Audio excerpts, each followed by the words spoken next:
ठीक है, तो हम लोग मंगलाचरण से शुरू करेंगे। और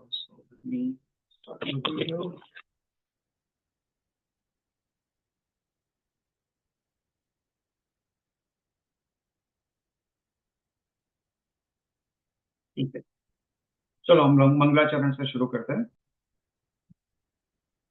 नमो वरिहंताणं नमो सिद्धाणं नमो वायरियाणं नमो उवस्सायाणं नमो लोवे सव्वस्साहुणं।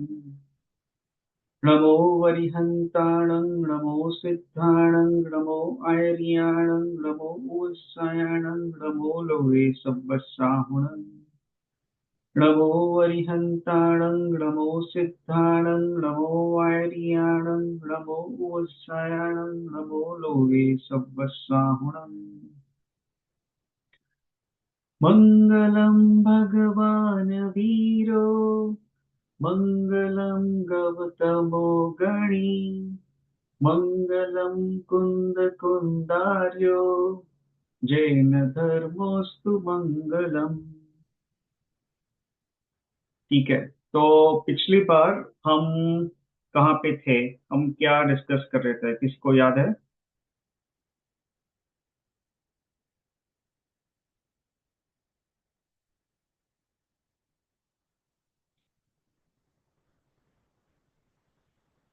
तो पिछली बार जस्ट थोड़ा क्विक रिकैप कर रहा हूँ यहाँ पे।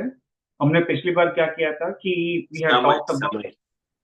हाँ right, so we had talked about समय। हमने समय की समय के बारे में जाना था कि समय क्या होता है। तो हमने ये बात की थी कि समय जो है वो टाइम का यूनिट है, बेसिकली व्यवहार काल। जो टाइम है उसका यूनिट है, और वो जो है that's the smallest unit of time as पर जैनिज्म। और हमने ये भी बात की थी कि एक आंख के पलकारे में असंख्य समय होता है, राइट। सो हमने ये बात की थी। हमने ये बात भी की थी कि 608 जीव ही मोक्ष जाते हैं, तो उस पर तीर्थंकर का प्रभाव नहीं होता है, क्योंकि जब तीर्थंकर ज्यादा होते हैं इस धरती पे, ये ढाई द्वीप में, तो भी 608 जीव ही जाते हैं मोक्ष 6 महीने और 8 समय में।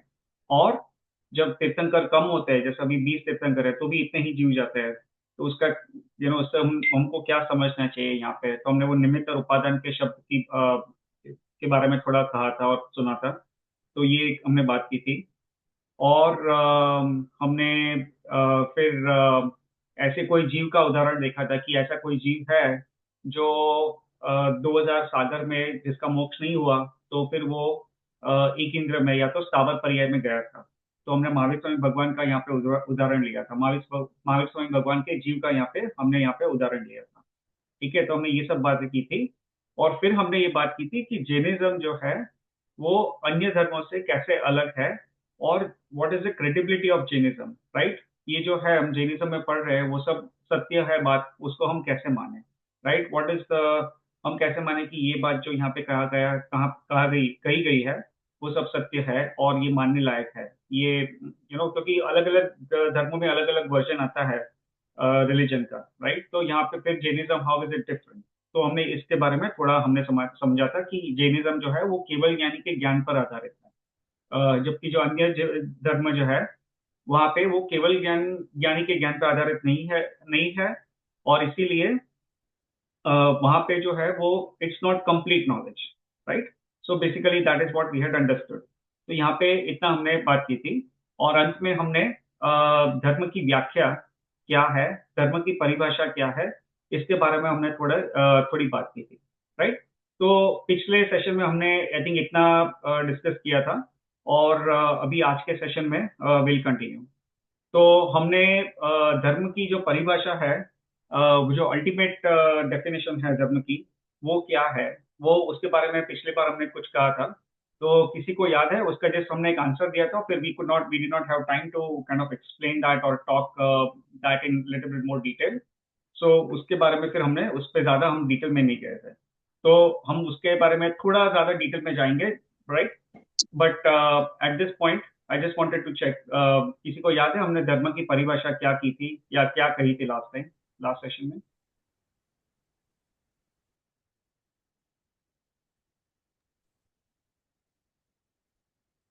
एक वीक गया तो सब लोग सब कुछ भूल तो नहीं गए? हाँ, तो की सॉरी बात बोलिए। हाँ, वस्तु का गो एट। स्वभाव ही धर्म है।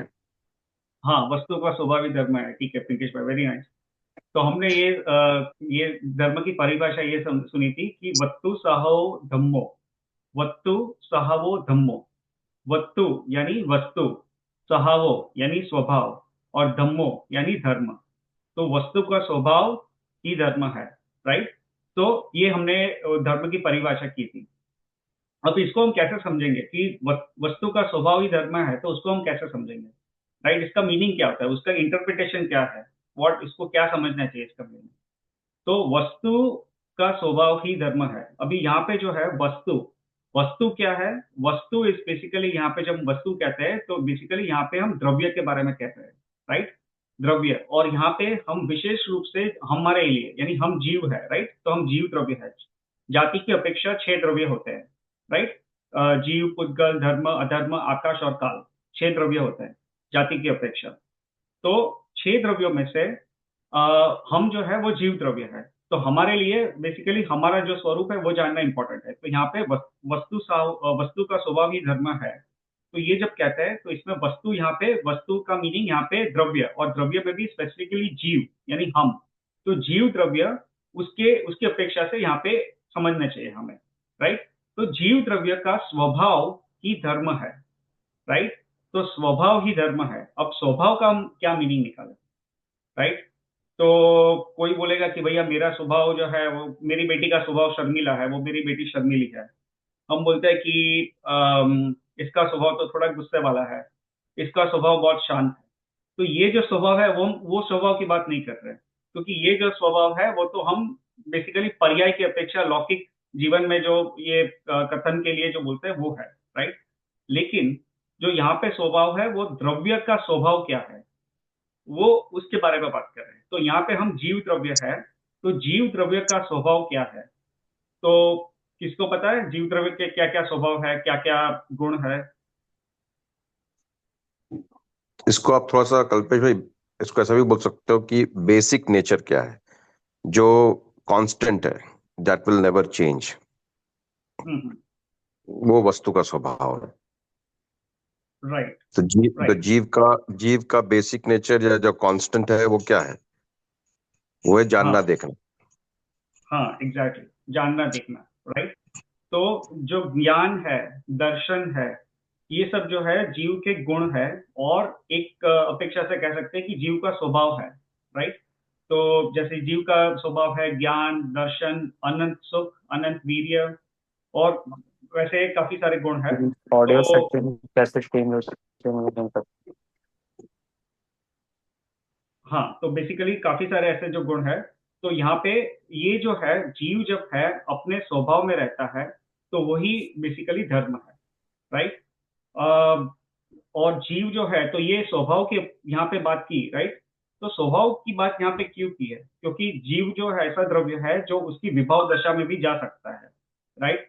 जैसे हमारे में कभी क्रोध आता है, मान माया आता, मान आते, क्रोध, मान, माया और लोभ, ये 4 कषाय उत्पन्न होते हैं। राइट। तो ये 4 कषाय उत्पन्न होते हैं, तो वो भी तो जीव में ही होते हैं। तो क्या ये जीव का स्वभाव नहीं है? तो उसका आंसर है कि नहीं, ये जीव के स्वभाव नहीं है। क्यों? क्योंकि ये जीव में जो है, जब जीव विभव दशा दशा में होता है, जब जीव अपने स्वभाव में नहीं होता है, और पर द्रव्य की जो निमित्त की वजह से ये इस तरह के विभव दशा, विभव जो भाव है वो जीव में उत्पन्न होता है। राइट। सो बेसिकली ये जब हम डिटेल में पढ़ेंगे तो ये सब ज्यादा अच्छी तरह से समझेंगे, बट यहाँ पे हम लोग बहुत स्थूल रूप से बस बता रहा हूँ मैं। तो जब जीव अपनी विभव दशा में जाता है, तो वो बेसिकली ये जब क्रोध, मान, माया, लोभ, ये कषाय करता है, राग करता है, द्वेष करता है, ये सब है। तो ये सब भी जो भाव है वो जीव में उत्पन्न होता है, लेकिन वो जीव का स्वभाव नहीं है। जीव का स्वभाव जो है वो अनंत ज्ञान, अनंत दर्शन, अनंत वीर्य, अनंत सुख, और अनंत चारित्र, अनंत, ये जो बाकी सारे बहुत सारे जो आत्मा के जो गुण है, वो जीव का सही स्वभाव है। राइट। और तो बेसिकली यहाँ पे क्या कहा है कि जो हम अपने स्वभाव में रहे, जीव अपने स्वभाव में रहे, वो उसका धर्म है। राइट। तो यहाँ पे धर्म की परिभाषा ये की है। ये जो है ना, ये काफी डिटेल में समझने का टॉपिक है। राइट। क्योंकि ये विषय में जैसे जैसे हमारा ज्ञान बढ़ता जाएगा, जैन धर्म में हमें समझ बढ़ती जाएगी, हम जैसे जैसे ये ज्यादा से ज्यादा शास्त्र पढ़ेंगे समझेंगे, तब हमें ये इस बात का समझ में आएगा। तो आज ये जो है, this is at an initial level. So initial level पे यदि हमें अगर जितना समझ में आए दैट इज फाइन, अगर ना समझ में आए तो इसमें घबराने की जरूरत नहीं है।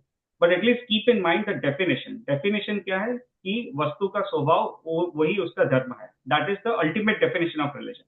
ठीक है, कल्पेश तो भाई, ये है। इसको आप थोड़ा सा ये भी समझा दो कि ये हाँ, जानना क्यों जरूरी है। मतलब वस्तु का स्वभाव जैसा है उसको वैसा जानना क्यों जरूरी है, और इसी को ही धर्म क्यों कहा है, क्योंकि पूरा हाँ, जैन धर्म का मूल ही यही है। राइट। जैन धर्म जो का चीज मूल है जैसी है तो। उसको वैसा जानो। हाँ, एग्जैक्टली। सो क्योंकि देखिए, जिस अभी इसका जो है मैं एक एग्जाम्पल के साथ समझाऊंगा। तो जो है, जो चीज जैसी है वैसी उसको जानो, राइट।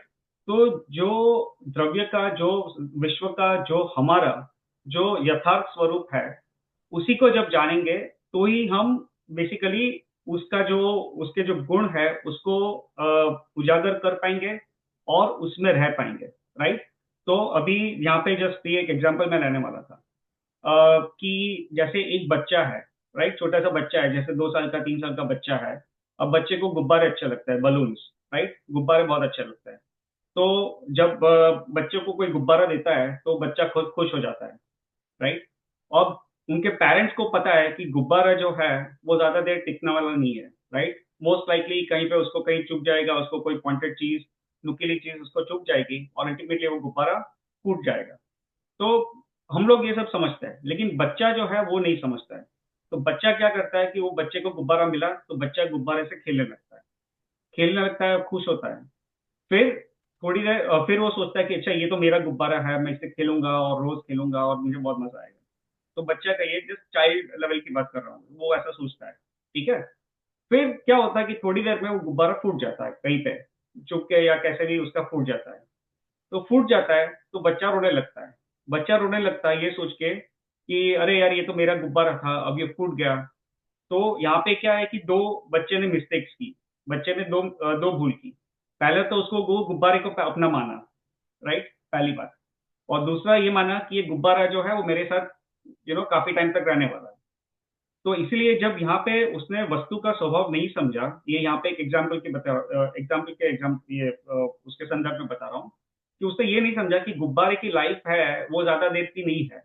वो ज्यादा से ज्यादा 2-3 दिन तक टिकेगा, सामान्य से। कोई गुब्बारे की क्वालिटी ज्यादा अच्छी रही तो ज्यादा दिन टिकेंगे, लेकिन सामान्य से जो है वो गुब्बारा क्या है, 2-3 दिन से ज्यादा टिकता नहीं है सामान्य से, राइट। लेकिन वो बच्चे ने सोचा कि ये गुब्बारा मेरे साथ काफी लंबे टाइम तक रहेगा। और दूसरी उसने भूल किया कि उसने यहाँ पे उसने ये सोचा कि ये गुब्बारा जो है वो मेरा है, राइट। तो यहाँ पे दो भूल की। अब जैन धर्म जो है वो ये समझाता है कि पहले तो कोई पर द्रव्य है वो हमारा नहीं है। पर द्रव्य है वो पर द्रव्य है, उसको हम ग्रहण नहीं कर सकते हैं और उससे हमारा कोई रिलेशन ही नहीं है। बेसिकली निश्चय से कोई पर द्रव्य को हम ग्रहण नहीं कर सकते, हमारा कोई रिलेशन नहीं है, राइट। एक चीज ये बताता है। और दूसरा यहाँ के ये कि जो पेरेंट्स है, जब गुब्बारा फूट गया तो पेरेंट को कोई दुख नहीं हुआ। उन्हें नहीं लगा कि अरे यार, ये गुब्बारा मेरे साथ और ज्यादा देर तक रहना चाहिए था और ये तो फूट गया। क्यों? क्योंकि जो पेरेंट्स है उनको पता है कि ये गुब्बारा है, उसकी लाइफ 2-3 दिन की रहेगी मैक्सिमम, उससे ज्यादा रहने वाली नहीं है, थोड़े टाइम में वो फूटने वाला है या तो उसकी हवा निकल जाएगी। तो पेरेंट को उस बात का दुख नहीं हुआ, लेकिन वो बच्चे को दुख हुआ। क्यों? क्योंकि पेरेंट को वस्तु का स्वभाव पता था, वो उसको पता है कि गुब्बारे का स्वभाव ऐसा है कि वो ज्यादा दिन टिकने वाला नहीं है, राइट। तो ये जो एग्जाम्पल से हम ये समझते हैं कि जब हमें वस्तु का स्वभाव समझ में आता है तो हम सही दिशा में सोच पाते हैं। हमें पता चलता है कि क्या योग्य है, क्या योग्य नहीं है, क्या है क्या उपादेय है, क्या करने में हमें सुख मिलने वाला है और क्या करने में हमें सुख नहीं मिलने वाला है। और हमारे दुख का कारण क्या है? हमारे दुख का कारण है विपरीत मान्यता। विपरीत मान्यता यानी मिथ्यात्व। मिथ्यात्व यानी जो जैसा वस्तु का जैसा स्वरूप है, हम उसको नहीं जानते हैं, या तो जानते हुए उसको स्वीकारते नहीं है, उस पर श्रद्धा नहीं करते हैं, और उसकी वजह से हम दुखी होते हैं। तो जब वस्तु का हम स्वभाव समझ लेंगे, वस्तु का स्वरूप समझ लेंगे, और फिर उसके अनुसार हमारा जब आचरण होगा तो हमें दुख नहीं होगा, राइट। तो ये जो गुब्बारे का जो एग्जाम्पल है, बहुत एकदम सिंपल एग्जाम्पल है और समझने में भी बहुत सिंपल है, राइट। तो गुब्बारा फूटा तो पेरेंट्स को दुख नहीं हुआ, लेकिन गुब्बारा फूटा तो बच्चे को दुख हुआ। क्यों? क्योंकि बच्चे ने अपनी विपरीत मान्यता रखी थी। जो जैसा जिस चीज का जैसा स्वरूप है, गुब्बारे का जैसा स्वरूप है, उसको ना समझकर उसने विपरीत अपनी मान्यता रखी और उसकी वजह से वो दुखी हुआ। लेकिन जब बच्चा जब ये समझेगा कि भैया गुब्बारे का तो नेचर ही ऐसा है, और उसको किसी ने उसको समझा दिया कि भैया ये थोड़े दिन में फूट जाएगा, शायद थोड़े टाइम में भी फूट जाए, तो घबराना मत, रोना मत, ठीक है। तो बच्चे को जब ये समझा दिया और बच्चा खेल रहा है और फिर वो गुब्बारा फूट गया, तो वो सोचेगा ठीक है यार, वो तो मुझे पता था वो फूटने ही वाला है, तो ठीक है, उसमें मुझे क्या रोने की बात है, राइट। तो ये जो बच्चा समझ गया तो अभी ये बच्चा भी दुखी नहीं होगा, राइट। तो हमारा भी बेसिकली सेम चीज है। हम वस्तु के स्वरूप के अनुसार अगर हमारी एक्सपेक्टेशन रहेगी, हमारा जो अंडरस्टैंडिंग रहेगी और उसके हिसाब से हमारा आचरण रहेगा, तो we will not be expecting anything different from the behaviour of the objects in this universe, behaviour of the substances in this universe. लेकिन जब हम वस्तु का स्वरूप नहीं समझते हैं, तो हमारी एक्सपेक्टेशन वस्तु के स्वभाव के विपरीत होती है और वो एक्सपेक्टेशन हमारी मीट नहीं होती है और उसकी वजह से हम दुखी होते हैं, राइट। सो यहाँ पे जो है बेसिकली ये जो कथन को एक बहुत स्थूल रूप से हम अभी समझा रहे हैं, क्योंकि इस पे बहुत ज्यादा एग्जांपल्स दिए जा सकते हैं, बहुत ज्यादा समझा जा सकता है, लेकिन हम बहुत स्थूल रूप से इसके बारे में चर्चा कर रहे हैं, राइट। तो चलो, हमने धर्म की परिभाषा तो देख ली, ठीक है, कि वस्तु का स्वभाव ही धर्म है।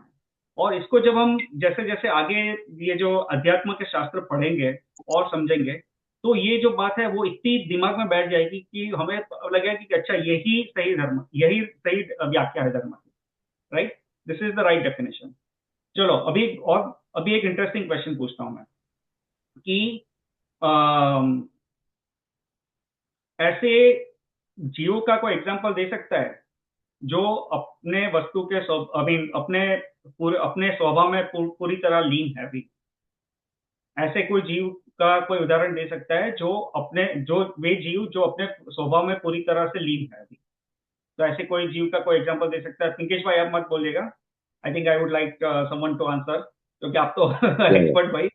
So नहीं नहीं I want to give a chance to the other folks for this particular या question. So, absolutely absolutely absolutely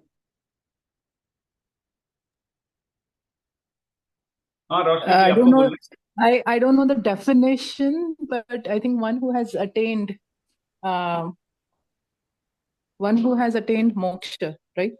है। Yes, very good job, very good answer. So that is the right answer. तो जो सिद्ध भगवान है, जो जीव जो मोक्ष जा चुके हैं, जो सिद्ध जीव है, वो अभी अपने स्वभाव में पूरी तरह लीन है, राइट।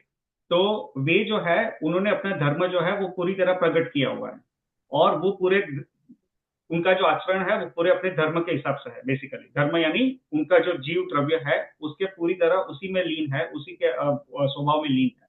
वो बिल्कुल अपने विभाव कोई दशा में नहीं है। क्योंकि विभाव दशा में क्यों नहीं है? क्योंकि जब एक बार जीव मोक्ष में जाता है तो उससे उसको कोई कर्म का योग नहीं रहता है, कर्म कर्म से पूर्ण रूप से रहित हो जाता है, राइट। और जो विभाव दशा में जीव क्यों जाता है, हमने जैसे अभी बात की थी कि जब कर्म कर्म का उदय आता है और कर्म के उदय की वजह से जो जीव है वो विभाव दशा में जा सकता है, राइट। लेकिन यहाँ पे कर्म ही नहीं है, तो उसका कोई असर ही नहीं है। तो जीव जो है पूरी तरह अपने स्वभाव में है, विभाव दशा में नहीं है। तो जो सिद्ध जीव है वो पूरी तरह से अपने स्वभाव में है, और इसीलिए सिद्ध जीव जो है उन्होंने अनंत सुख जो है वो प्रकट किया हुआ है, राइट। सिद्ध जीव जो है उन्होंने अनंत सुख प्रकट किया हुआ है, क्योंकि वो पूरी तरह अपने स्वभाव में है। ओके, इसमें ना इसमें अरहंत को भी गिन सकते हैं हम। अरहंत में जैसे जो तीर्थंकर भगवान होते हैं, तो अभी हमारे भरत क्षेत्र में तो तीर्थंकर भगवान है नहीं, बट हम अगर आप लोगों को याद होगी तो विदेह क्षेत्र के विद्यमान 20 तीर्थंकर के हम पूजन करते हैं। तो विदेह क्षेत्र जैसा एक क्षेत्र है जो भरत क्षेत्र जैसा एक मतलब एक और क्षेत्र है जम्बू द्वीप के अंदर।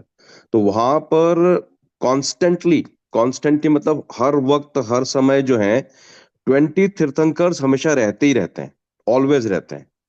तो उनको हम जैसे अगर आपने सिमंदर भगवान का कभी नाम सुना हो, बोलते ना कभी कभी सिमंदर भगवान का समोशन की कहीं ना कहीं मंदिरों में रचना होती है, तो वो सिमंदर भगवान जो है वो बेसिकली विद्यमान 20 तीर्थंकर जो अपने विदेश क्षेत्र की बात करते हैं वो वहां पे रिप्रेजेंट करते हैं।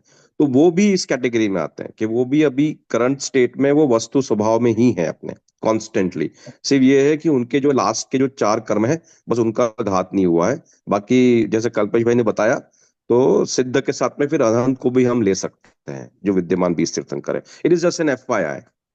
राइट राइट, नहीं प्रिकेश भाई ऐसा आई थिंक आपने जो कहा वो सही है। सो बेसिकली हमने जो सिद्ध भगवान की बात की, लेकिन जो अरहंत भगवान यानी बेसिकली जो जीव जिनको अभी केवल ज्ञान हो चुका है, राइट। क्योंकि जो जीव केवल ज्ञान हो चुका है उनके घाती कर्म का संपूर्ण तरीके से नाश हो चुका है, राइट। जो 4 घातीय कर्म है उसका पूरी तरह नाश हो चुका है, और वो घातीय कर्म का नाश हो चुका है उसकी वजह से उनको भी अनंत सुख प्रकट हो चुका है ऑलरेडी। जस्ट ये है कि उनका जो 4 अघातीय कर्म है जिसका अभी नाश नहीं हुआ है, जिसकी वजह से उनको भी शरीर है और ये बेसिकली है, सो उनका भी मोक्ष या मोक्ष की दशा में नहीं गए, लेकिन उनके जो 4 घातीय कर्म का नाश हो चुका है, और उसकी वजह से बी जीव भी जो अरहंत जीव है वो भी पूरी तरह से अपने स्वभाव में है। So right, so that is also an example, that is correct. ठीक है, चलिए फिर अभी हम और एक एग्जांपल से समझ लेते हैं। सो थोड़े टाइम पहले ही मेरे एक मित्र है, तो उनके पिताजी का देहांत हो गया था कोरोना में। कोरोना जो वायरस चल रहा था तब उनके पिताजी का देहांत हो गया था। तो यहाँ पे जो है वो जो है वो मित्र है वो काफी शोकग्रस्त हो गए थे कि वो भी लाइक वेरी सैड कि अरे यार मेरे पिताजी का देहांत हो गया, मुझे अपने पिताजी बहुत याद आते हैं, ये सब जो है और शोकग्रस्त है। And she went into like depression state. तो लाइक वो डिप्रेशन में चले गए, और फिर उनको like they thought of committing suicide and all those things. So basically she shared all these thoughts with me. तो फिर मैं इसके बारे में सोच रहा था, तो ये मुझे यही सोच रहा था कि यहाँ पे क्या है कि देखिए अभी जहाँ पे हम जो हमारे रिलेटिव्स हैं, फ्रेंड्स हैं, जो भी है, ये सब भी क्या है बेसिकली एक संयोग है, राइट। क्योंकि हर एक जीव जो है वो स्वतंत्र है, उसका कोई आत्मा का कोई रिलेटिव नहीं है, राइट। लेकिन व्यवहार में ये सब है हमारे रिलेटिव है। लेकिन हम जब ये समझते हैं कि जो मेरा स्वभाव क्या है, मैं जो हूँ आत्मा हूँ और मैं एक स्वतंत्र द्रव्य हूँ, मैं कोई दूसरे जीव से कोई मेरा रिलेशन नहीं है निश्चय से, ठीक है। आप व्यवहार से कह सकते हैं कि मेरा भाई है, बहन है, माता पिता है, पुत्र है, ये सब है, तो व्यवहार से सब बराबर है, ठीक है। व्यवहार से कथन में कहना पड़ता है, वो करते हैं। लेकिन निश्चय से जब अगर हम समझ लेते हैं तो हम जो है वो एटलीस्ट जब इस बात को भले पूर्ण रूप से हमारी श्रद्धा ना भी हुई हो, लेकिन इवन स्थूल रूप से अगर हम समझें, तो जब हमारे कोई जो रिलेटिव है, ऐसे सगे संबंधी है जिनका अगर कोई हमारा वियोग होता है, तो हम शोक होगा इनिशियली, राइट। लेकिन इतना शोक नहीं होगा, और हम इतना शोकग्रस्त नहीं हो जाएंगे, डिप्रेशन में नहीं जाएंगे, सुसाइड करने का सोचेंगे, ये सब नहीं होगा। लेकिन जब जो लोगों ने ये सब चीजें नहीं समझी है और इसके बारे में ज्यादा चिंतन नहीं किया है, और ये जो इतना गाढ़ रूप से वो समझते कि भैया ये मेरा बेटा है, मेरी बेटी है, मेरा पुत्र है, ये मेरा मकान है, मेरी कार है, मेरे रिलेटिव्स है, और फिर जब इस चीजों का वियोग होता है तो हमें बहुत दुख होता है, राइट। क्योंकि हमने वस्तु का स्वभाव है उसके विपरीत हमने मान्यता रखी। क्योंकि जो आत्मा है वो कोई भी द्रव्य से रिलेटेड नहीं है, उसको ग्रहण नहीं कर सकता, पुद्गल जैसे है उसको कोई ग्रहण नहीं कर सकता है, जो निश्चय है, राइट। समय सार की जो 38 गाथा है उसमें आता है कि रवि अस्थि मज्ज किंचवी पुद्गल परमाणु मित्तम थी, राइट। तो उसका मीनिंग जो आता है ये आता है कि पुद्गल का एक परमाणु मात्र भी मैं ग्रहण नहीं कर सकता हूँ। ये समय सार की जो 38 में गाथा है उसमें ये आता है, राइट। तो निश्चय से ये इस वस्तु का स्वरूप है। लेकिन जब हम ये चीज को जब हमने नहीं समझा है, और हम जब सोचते हैं कि भैया ये मेरा बेटा है, अभी मेरी बेटी है, और अपना जो इतना रिलेशन जो है इतना हम यही समझते हैं कि भैया ये basically these are my relatives, ये these are mine basically. So ये जो इतना गाढ़ जो हम इतना रिलेशनशिप हमारा जो बिल्ड करता है लाइक हमारी सोच में, जिसकी वजह से फिर जब इनका अगर कभी वियोग होगा तो हमें जब है तब उनका इस बारे में बहुत दुख होता है, राइट। लेकिन जब हम ये समझ जाते हैं कि भैया ये वस्तु का स्वभाव क्या है, तो जब ऐसी चीजों का वियोग होगा, हमारे फैमिली में भी किसी का अगर देहांत हो जाता है, तो हमें इतना दुख नहीं होता है, क्योंकि हम समझते हैं कि ये वस्तु का स्वभाव है, राइट। ये जो है वस्तु का स्वभाव है, ये व्यवहार से हमने जो रिलेटिव्स मिला है वो सब मिला है, बट जब इनका वियोग होने वाला है तो वो भी that is going to happen, ये निश्चित है। हमारा भी जब ये आयुष्य पूरा होगा तो हम भी यहाँ से जाएंगे, और बाकी जो हमारे रिलेटिव्स है उनका आयुष्य पूरा होगा तो वो भी जाएंगे। तो इसमें हम जब ये होता है तो भले ठीक है हम थोड़े शोकग्रस्त हो भी जाए, लेकिन फिर इससे बाहर इजिली आ जाए, राइट, ज्यादा दुखी नहीं हो पाते। और जो लोग ये सब नहीं समझते हैं, तो वो इतने दुखी हो जाते हैं, शोकग्रस्त हो जाते हैं, डिप्रेशन में चले जाते हैं, और कहाँ से कहाँ बात पहुंच जाती है, राइट। तो दिस इज अनदर एग्जाम्पल कि वस्तु का जो स्वभाव है, अगर उसको हम समझेंगे और उसके अनुसार हमारा जो आचरण रहेगा, जो एक्सपेक्टेशन रहेगी, तो उसके हिसाब से अगर हम चलेंगे तो फिर हम दुखी नहीं होंगे, राइट। तो ये बहुत स्थूल दृष्टि से एक दूसरा एक एग्जाम्पल है, हमने गुब्बारा का एग्जाम्पल लिया और फिर ये एक दूसरा example. Very well said Kalpesh भाई, वेरी वेल सेड। हाँ आई थिंक मेरे ख्याल से सभी लोगों ने यहाँ पे ना, आई थिंक कल्पेश भाई ने बहुत अच्छी बात बताई, आई मस्ट अप्रिशिएट। तो इसको सब लोगों ने और एक्चुअली क्वेश्चन थोड़ा ग्रिल करना चाहिए, सब लोगों के अंदर क्वेश्चंस आने चाहिए कि जो कल्पेश भाई बोल रहे हैं उसका मीनिंग क्या है, एक्चुअल मीनिंग क्या है।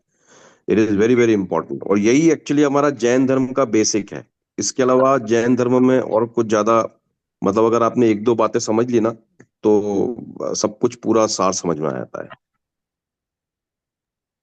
ठीक है, चलो अभी और एक क्वेश्चन यहाँ पे मैं ही पूछ रहा हूँ, क्योंकि आई थिंक किसी ने अभी तक पूछा नहीं है।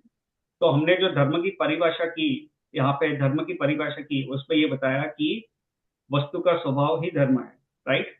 तो अभी कोई पूछेगा कि भैया मैंने तो ये सुना था, या तो मैंने तो ये पढ़ा था कि भैया मंदिर जाना धर्म है, भगवान की पूजा करना भी धर्म है, तप व्रत आदि करना भी धर्म है, सामायिक प्रतिक्रमण आदि क्रिया करना भी धर्म है, और आप तो बोल रहे हो कि भैया वस्तु का स्वभाव धर्म है। तो फिर ये सब जो कर रहे हैं वो क्या धर्म नहीं है, और क्या हमें वो नहीं करना चाहिए, राइट। तो ऐसा प्रश्न आ सकता है। तो इसके बारे में किसी का कुछ कहना है कि ये सब जो हम क्रिया करते हैं, मंदिर जाते हैं, पूजा करते हैं, व्रत आदि करते हैं, तो ये सब जो क्या है वो सब धर्म नहीं है?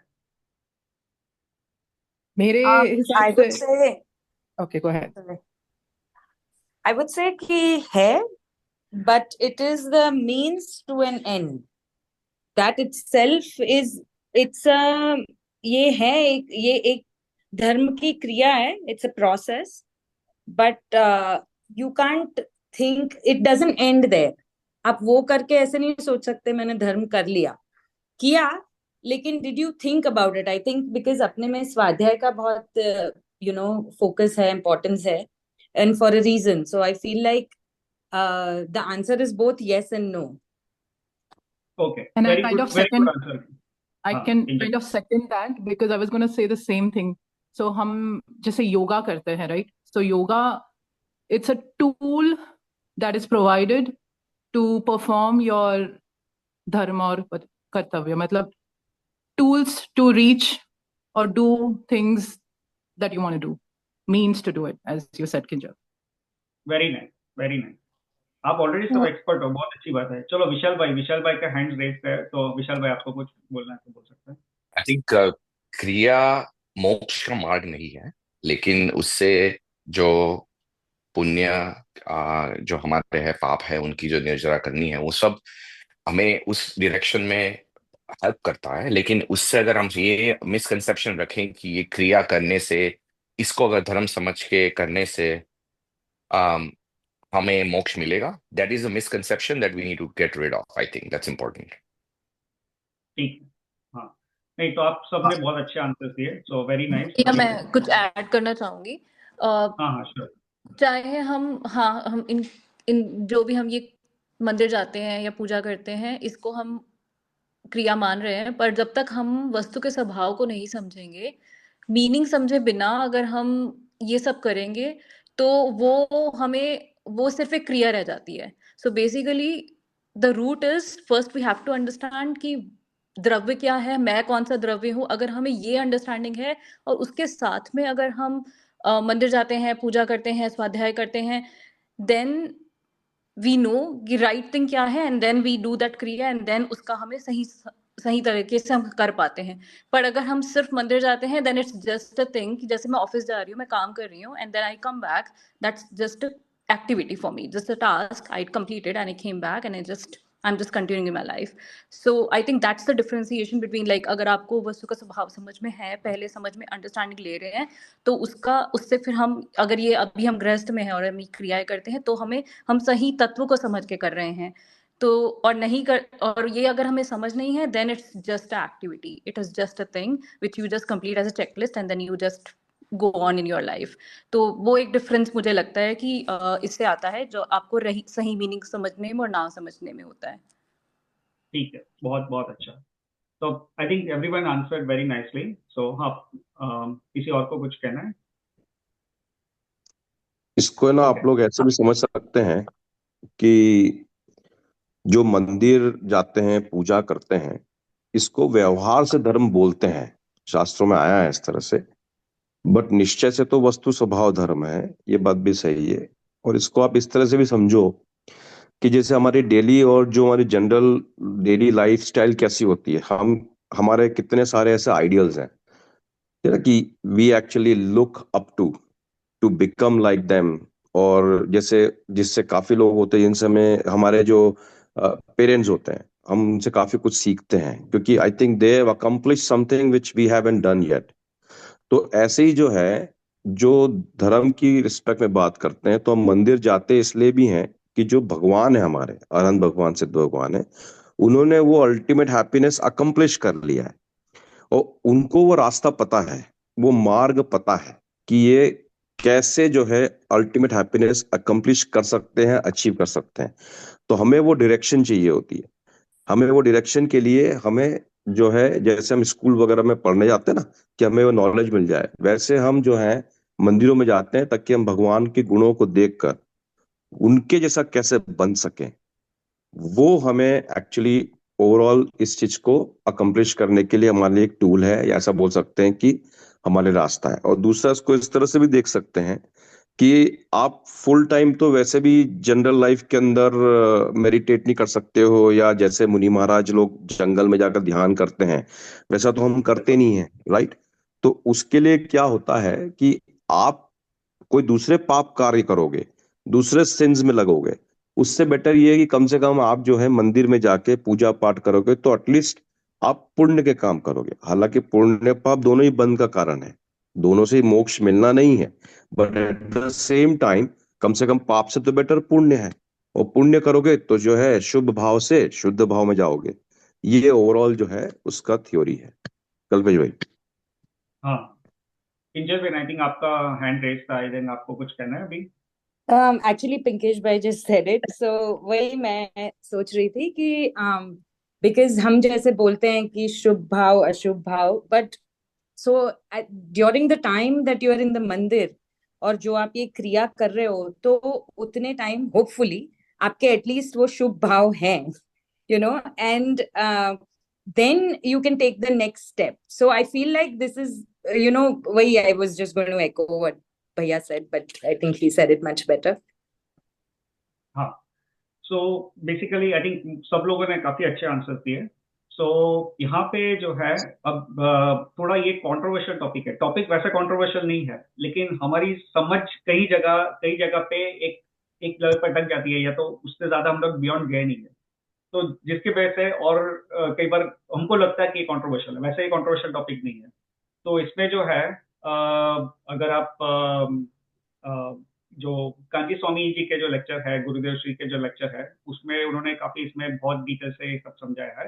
बट अभी हम लोग इतनी ज्यादा डिटेल में नहीं जाएंगे। बट एनीवे, जस्ट एक बहुत स्थूल रूप से बता रहा हूँ कि क्या होता है कि जैसे पिंकेश भाई ने बताया, उसमें जो उन्होंने कहा कि जो मंदिर हम जाते हैं, तो इससे क्या होता है कि मंदिर जाते हैं, ये जो क्रियाएं करते हैं, हम जैसे पूजा करते हैं और ये सब जो कुछ भी करते हैं, जो क्रिया करते हैं, सामायिक करते हैं, प्रतिक्रमण करते हैं, ये सब, तो उससे क्या होता है कि हम जो है धर्म के मार्ग पे आगे बढ़ने का प्रयत्न करते हैं, और हम भूमिका बनाते हैं, राइट। सो वो हमारी भूमिका बनाता है। बट बेसिकली वो जो क्रिया है, उसमें धर्म मानना अपेक्षा से सही नहीं है, राइट। वो हमारा प्रयास है आगे बढ़ने का। लेकिन हम इसी को धर्म मान ले, ये क्रिया को ही धर्म मान ले, जो रियंका जी ने बताया, ये क्रिया को ही धर्म मान ले, तो हमारा प्रॉब्लम क्या होगा कि हम क्रिया में फिर अटक जाएंगे और उससे ज्यादा नहीं बढ़ पाएंगे।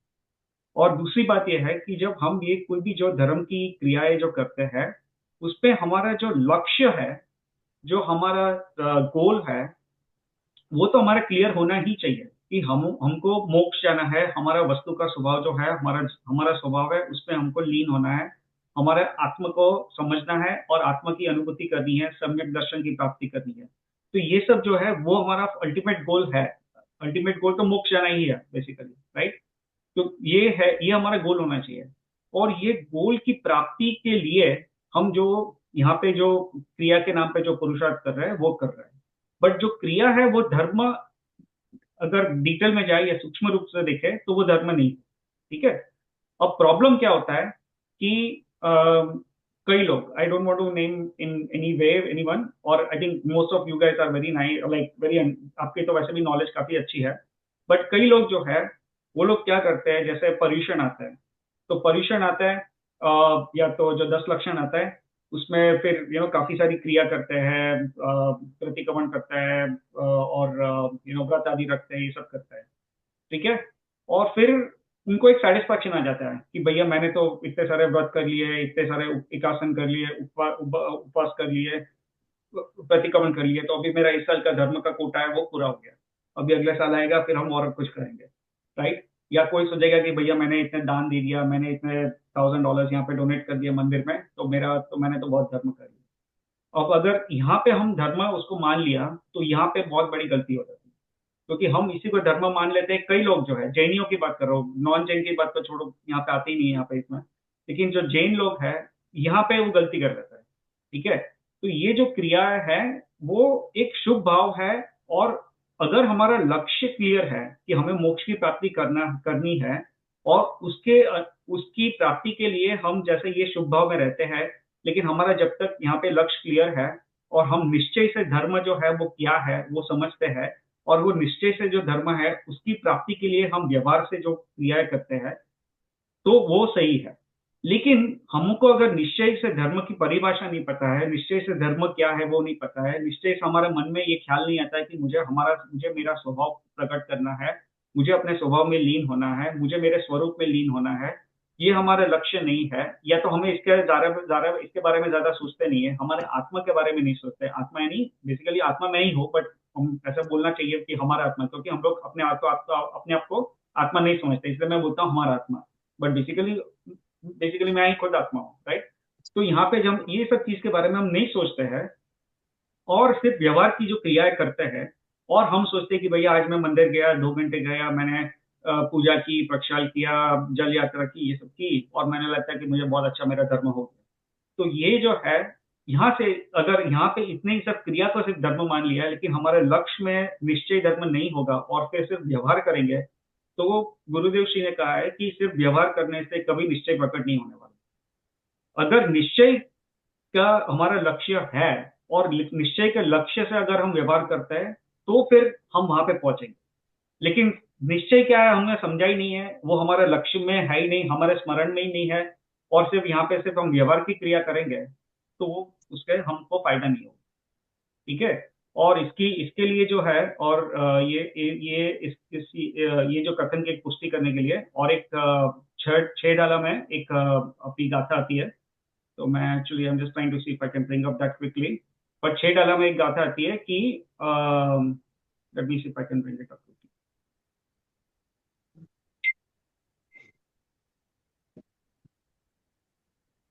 6 डाला में एक गाथा आती है, उसमें आता है कि मुनिव्रत धार अनंत बार ग्रैविय को उपजायो, राइट?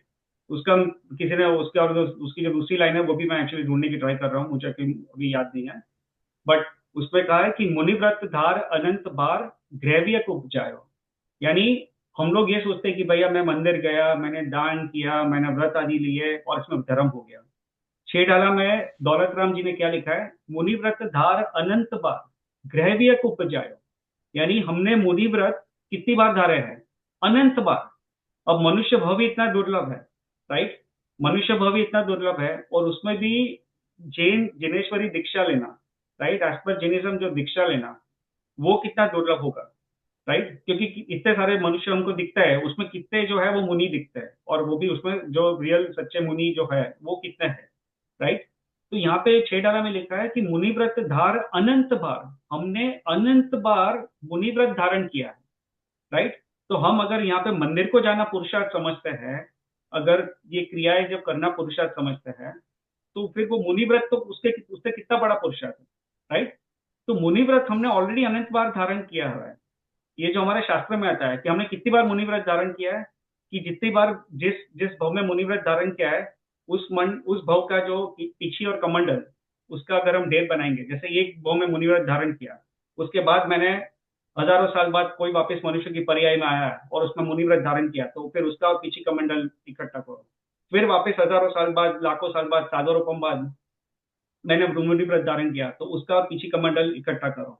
तो ऐसे मुनि, ये जो पीछी और कमंडल का ढेर अगर बनाते जाएंगे तो कितना लंबा ढेर बनेगा, मेरू पर्वत समान जितना लंबा है उतना ढेर बनेगा, राइट। मेरू पर्वत समान 1 लाख योजन लंबा जो मेरू पर्वत है उतना लंबा ढेर बनेगा। किसका, पीछी और कमंडल का, हमारा, हमारे जितने जितने भव में हमने मुनि व्रत धारण किया है, सिर्फ उसी के पीछी कमंडल का, किसी और का नहीं। सिर्फ एक व्यक्ति के पीछी कमंडल का अगर ढेर बनाएंगे तो इतना लंबा मेरू पर्वत जितना ढेर बनेगा। इतनी बार हमने मुनि व्रत धारण किया है, और मुनि व्रत जो है द्रव्यलिंगी मुनि इतना पुण्य उपार्जन कर सकता है कि वो 9वीं ग्रेवियत तक जाता है, 9वीं ग्रेवियत तक जा सकता है, राइट। सो 9वीं ग्रेवियत इज बेसिकली हमारे जो है एज पर दिगंबर जो 16 स्वर्ग आता है, राइट, जो वैमानिक देवलोक की बात कर रहे हैं, तो 16 स्वर्ग आता है, और उसके बाद 9 ग्रेवियक आता है, उसके बाद 9 अनुदिश आता है, और उसके बाद 5 अनुत्तर आता है, और उसके बाद फिर सिद्धशिला ऊपर है, राइट। तो ये जो ऊर्ध्व लोग है उसका ये बेसिकली ऐसा स्ट्रक्चर है।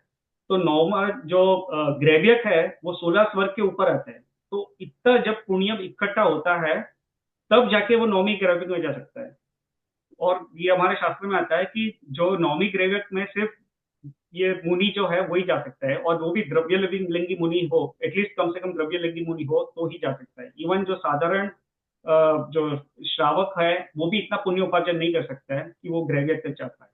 तो कहने का यहाँ पे तात्पर्य यह है कि हमने इतनी बार तो मुनि व्रत धारण कर लिया है, और इतना हमने पुरुषार्थ किया और 9वीं ग्रेवियत तक गए, और उसके बावजूद भी हम यहाँ पे आज यहाँ पे बैठे हैं, हमारा अभी तक मोक्ष नहीं हुआ, राइट। तो अब मुनि व्रत जब धारण किया, जब मुनि अवस्था धारण की और मुनि का जब आचरण पाला, और 9वीं ग्रेवियत तक जाने का तक का अगर हमने पुण्य उपार्जन किया, और फिर भी हम यहाँ पे बैठे हैं, तो फिर बेसिकली उसको अगर हम पुरुषार्थ, अगर तो उसको भी हम वो सच्चा पुरुषार्थ नहीं मानता है, तो इसको कैसे हम पुरुषार्थ मान लें, राइट, जहाँ पे सिर्फ हम मंदिर जाए, क्रिया करें, ये सब। तो बेसिकली ये आज का हमारा विषय नहीं था, बट ये जस्ट थोड़ा टॉपिक आया तो बेस बता रहा हूँ।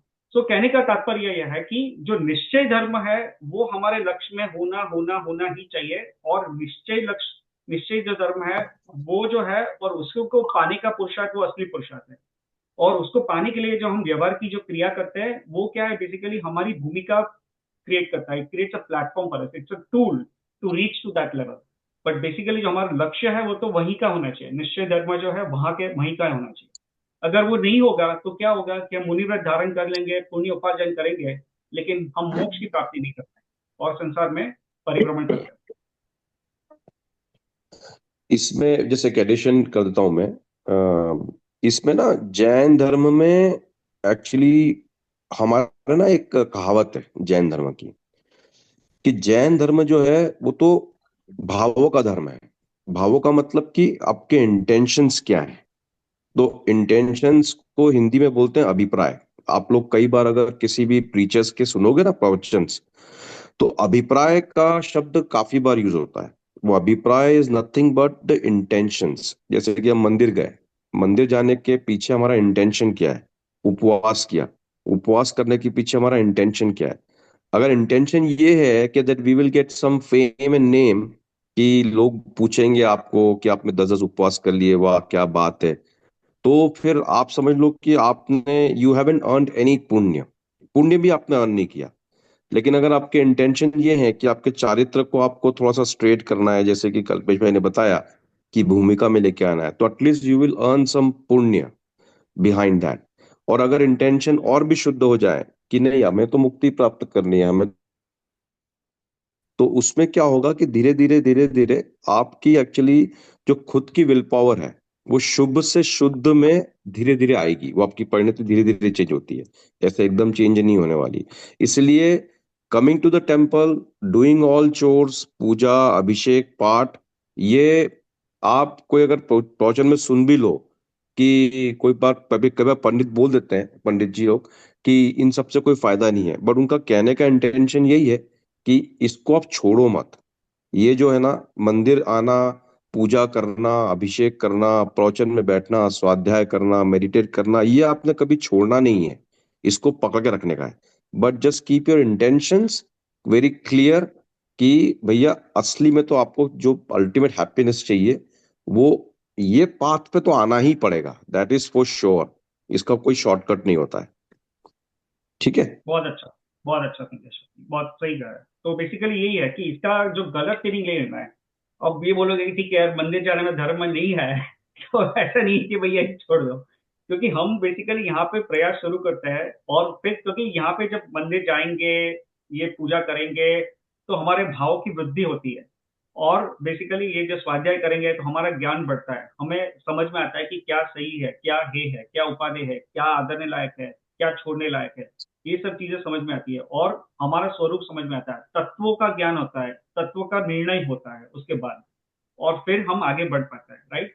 तो इसका मतलब ये नहीं है कि हम ये सब क्रियाएं छोड़ दें, ऐसा नहीं है। इसका कहने का भाव ये नहीं है, जो पिंकेश भाई ने बहुत अच्छी तरह समझा। लेकिन अल्टीमेटली ये कि जो हमारा निश्चय है, जो निश्चय धर्म है, जो गोल है, अल्टीमेट गोल है, that should be clear in our mind. अगर ये क्लियर नहीं है तो हम क्या है, वो जो राइट पाथ में आगे नहीं बढ़ पाएंगे, कहीं ना कहीं डिस्ट्रैक्ट होकर हम साइड ट्रैक पर चले जाएंगे, ये हो जाएगा। तो ये जो है वो गाथा मैं actually I was able to bring it up. So basically ये जो 6 डाला में ये गाथा आती है, मुनिव्रत धार अनंत बार ग्रव्य को उपजायो, पे निज आत्म ज्ञान बिना सुख लेश न पायो। यानी मुनिव्रत तो मैंने धार लिया अनंत बार और ग्रैवियक में भी बहुत बार जाके आ गया, लेकिन मैं अपने आत्म का ज्ञान नहीं हुआ मेरा, और उसकी वजह से मैं सुख लेश न पाया। यानी अल्टीमेटली मैं ये जो चारों गति में परिभ्रमण है वो मेरा चलता है, लेकिन मैं मोक्ष की प्राप्ति नहीं कर पाया इतनी बार मुनिव्रत धारण करने के बाद भी, राइट। तो ये 6 डाला में ये बहुत ही मार्मिक लाइन है। इसको अगर हम समझेंगे, इसको अगर इसका हम चिंतन करेंगे तो हम क्या है, इससे हमको बहुत लाभ होगा। ठीक है। I think Palak wants to say something.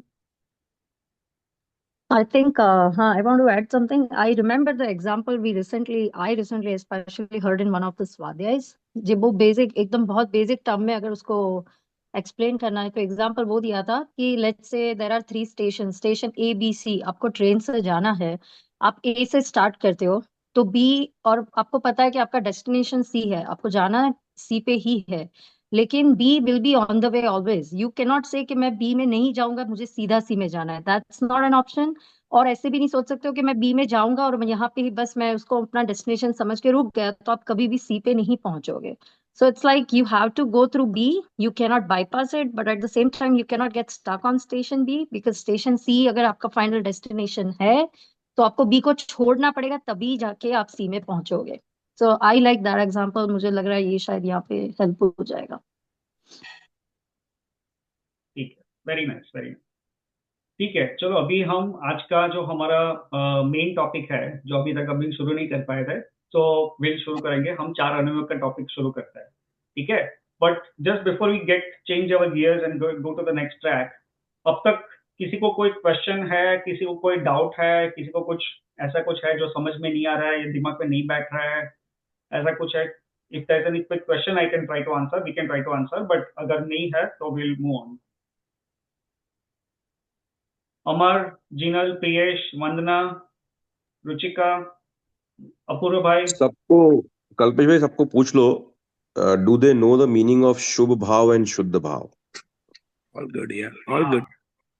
या वो शुभ भाव और शुद्ध भाव पिंकेश भाई मैंने एक्चुअली लेने वाला हूँ, बट आई मीन आज का like I have not plan for it today, so we can take it up, but only thing is कि फिर वो आई थिंक जो हमारा अनुयोग का टॉपिक है फिर वो थोड़ा डिले हो जाएगा। Okay okay. या सो शुभ वो एक्चुअली बहुत है। सो बेसिकली अशुद्ध भाव, सॉरी अशुभ भाव, शुभ भाव और शुद्ध भाव, ये तीनों जो है, अशुभ भाव तो बहुत क्लियर है, लेकिन शुद्ध भाव और शुभ भाव ये जो है ना, ये संदर्भ में बहुत रेलेवेंट है एक्चुअली, जो हम जो डिस्कशन कर रहे हैं। But will try to come to that, हम लोग उसको लेंगे will in the near future, ठीक है। Sure. But Okay. या इन द मीन टाइम किसी और को कोई क्वेश्चन नहीं है? अपूर्व भाई समझ, लाइक आर यू फॉलोइंग, समझ में आ रहा है? इज इट मेकिंग सेंस जो हम लोग बात कर रहे Yeah, हैं? it is very good. Thank you. Okay okay, ठीक है, चलो फिर आई थिंक, हाँ, Amar Amar, do you want to say anything? We were just saying, yeah, we can start with the next topic. हम यही कह रहे हैं। Thanks. ओके, हाँ, ठीक है, चलिए फिर, चलो तो अभी we are switching gears and now we are moving to our next topic for today. तो हमारा जो नेक्स्ट टॉपिक था वो है चार अनुयोग, ठीक है। तो चार अनुयोग के नाम कौन बता सकता है? पहले तो अनुयोग क्या है वो बाद में करेंगे, but let's just start with a very simple question, क्योंकि इसका पता होगा मोस्टली सबको। तो चार अनुयोग के नाम जिसको भी बताना है बता सकता है। जिसने लाइब्रेरी विजिट करी वो बता सकता है।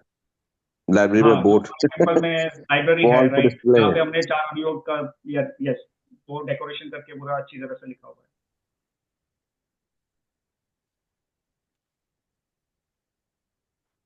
ये तो बहुत क्वेश्चन, ये basic question, I am sure lot of people will be able to answer. एंजल man,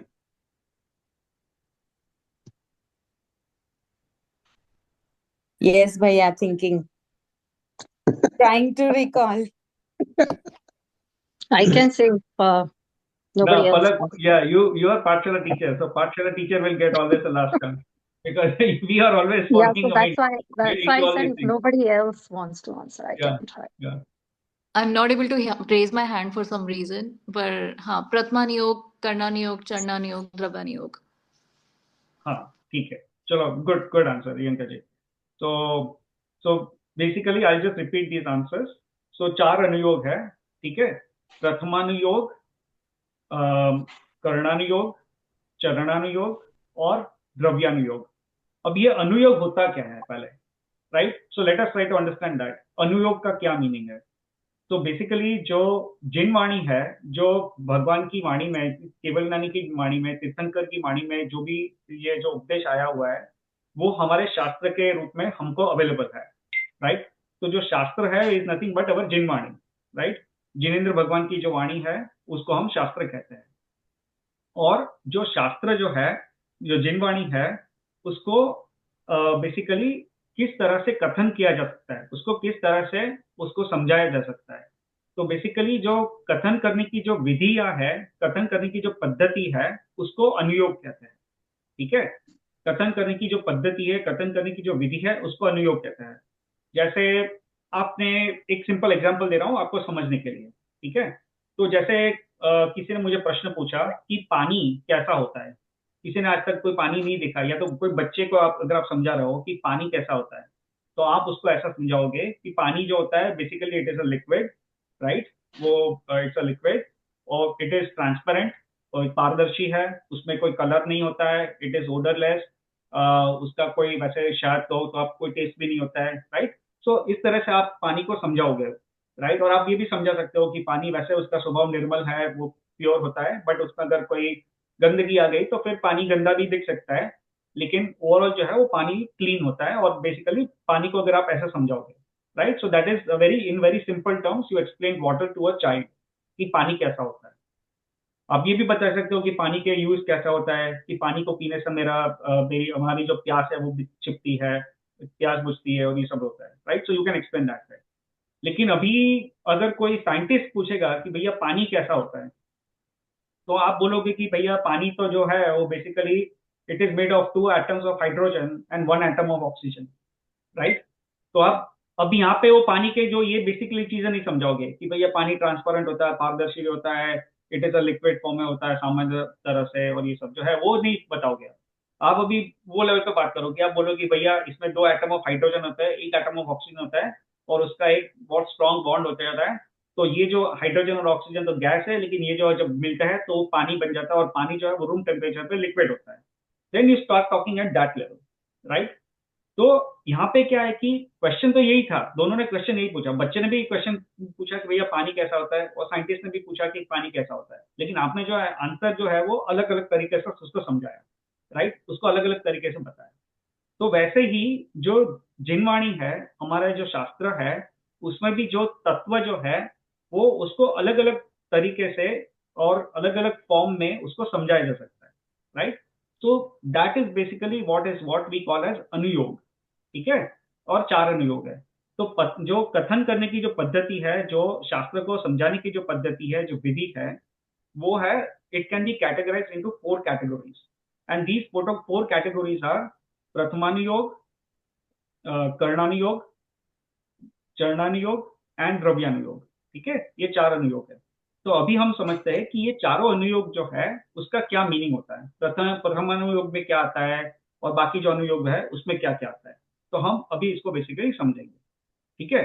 so now let's talk about prathmanuyog, ठीक है। तो प्रथमानुयोग जो है वो क्या होता है, किसी को आइडिया है प्रथमानुयोग क्या होता है, उसमें किस तरह से कथन किया जाता है, उसके एग्जाम्पल्स क्या क्या है, उसमें क्या क्या कंटेंट आता है, किसी को, if anyone knows it and anyone wants to try or give the answer, you can give the answer. हाँ, किंजल बेन ने बताया कि आई think it's religious stories, right. So that is correct, it is religious stories, right, ठीक है, that's correct. और किसी को?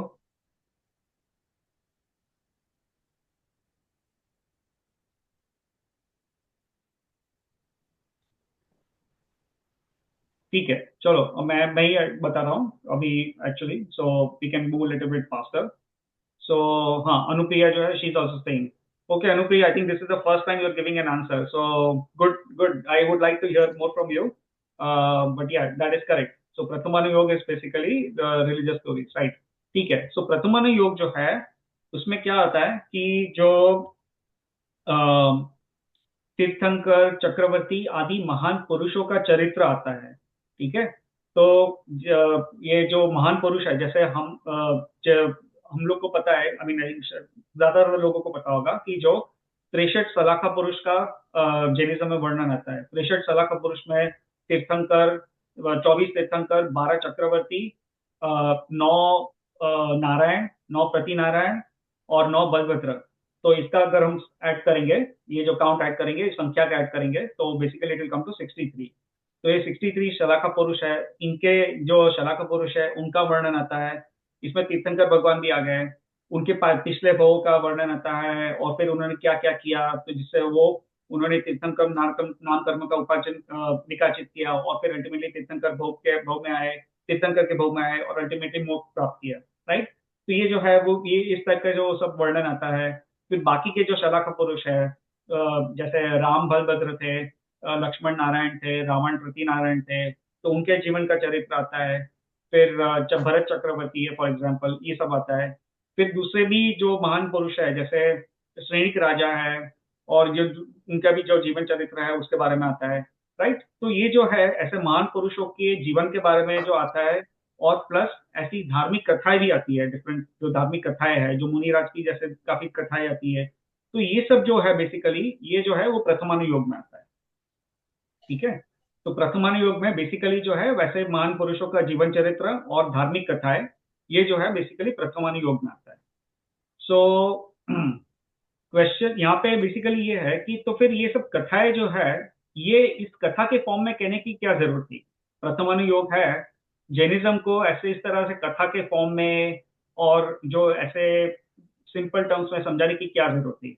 हम डायरेक्टली द्रव्यों के बारे में बात कर सकते थे और सात तत्वों के बारे में बात कर सकते थे, ये सब कर सकते थे। तो फिर ये सब कथाएं और ये सब है, इसको क्यों, क्या जरूरत थी बेसिकली जिना राइट। तो basically what is the purpose,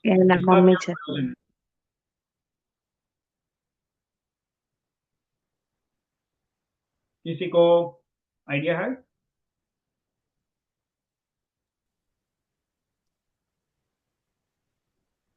Story forms are very effective. Simplified. Yes. Very good, very good. Kinjal Ben. Yeah, I would say as inspiration,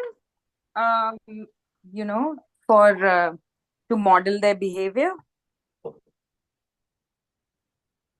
Right. Okay, that is also correct. So basically इसका जो है जो मोक्ष मार्ग प्रकाशक है, जो पंडित टोडरमल ने लिखा है, और उसमें जो 8th चैप्टर है मोक्ष मार्ग प्रकाशक का, उसके जो 8th चैप्टर में बेसिकली ये चारों अनुयोग का वर्णन आता है, और उसमें जो पंडित टोडरमल जी ने इसको काफी अच्छी तरह एक्सप्लेन किया हुआ है। तो इसमें जो है वो आप जो बोल रहे हो वो सही हो कि इसमें क्या है कि जो यहाँ पे उन्होंने क्या शब्द यूज किया है, बुद्धिजीव। तुच्छ बुद्धिजीव यानी तुच्छ बुद्धि, यानी basically it's not a derogatory word, just to clarify. तुच्छ बुद्धिजीव इज नॉट डेरोगेटरी वर्ड, क्योंकि यहाँ पे जो है पंडित टोडरमल ने जो मोक्ष मार्ग प्रकाशक है वो 300 साल पहले, या 300 साल से भी पहले लिखा था।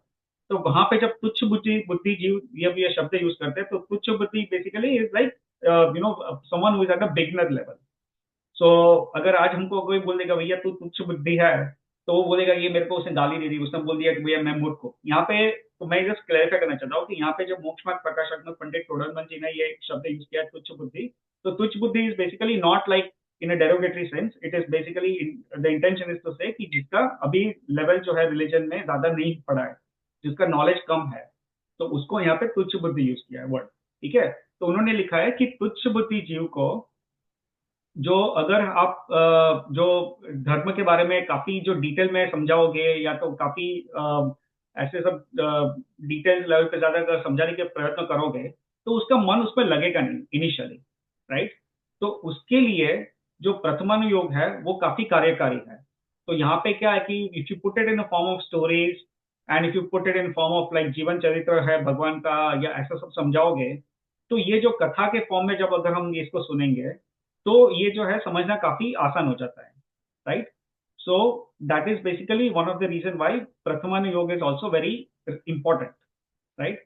तो इससे हमको ये जो है ये पता चलता है कि जैसे महावीर स्वामी भगवान जो महावीर पुराण में है, उसमें महावीर स्वामी भगवान के पिछले 32 मुख्य भव का वर्णन आता है, 32 मुख्य भव का वर्णन आता है, राइट। तो पहले भव में वो पूर्वा भील थे, फिर उसके बाद वो देवलोक में गए, जो स्वर्ग में गए, स्वर्ग के बाद फिर वो मारीची के भव में आए, मारीची के भव में उन्होंने क्या क्या गलतियां की, फिर मारीची के भव के बाद भी उसके वो गलतियां करने के बाद भी फिर भी वो देवलोक में गए, उसके बाद फिर वो ब्राह्मण बने, फिर देवलोक में गए, ब्राह्मण बने, तो ऐसे कई भव गए, और उसके बाद फिर वो एक इंद्रिय और दो इंद्रिय की पर्याय में चले गए, उसके ऐसे काफी भव किए, और फिर बाद में वापस एक ब्राह्मण बने, और फिर वो और उसके बाद वाले भव में उन्होंने मुनि दीक्षा ली, जिनेश्वर दीक्षा ली। लेकिन उसमें फिर क्या किया, उन्होंने एक निदान किया, तो उसके बाद पुण्य तो था उनका, क्योंकि उन्होंने मुनि दीक्षा ली थी, तो फिर वो वापस स्वर्ग में गए, और फिर स्वर्ग के बाद वापस वो नारायण बने, और उन्होंने प्रति नारायण का वध किया।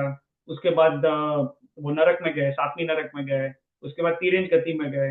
तो ये सब जो है, अगर ये जो पूरा डिटेल में अगर आप ये सब जब पढ़ोगे समझोगे, तो ये जो है उससे हमको काफी एक मार्मिक चीजें समझ में आती है।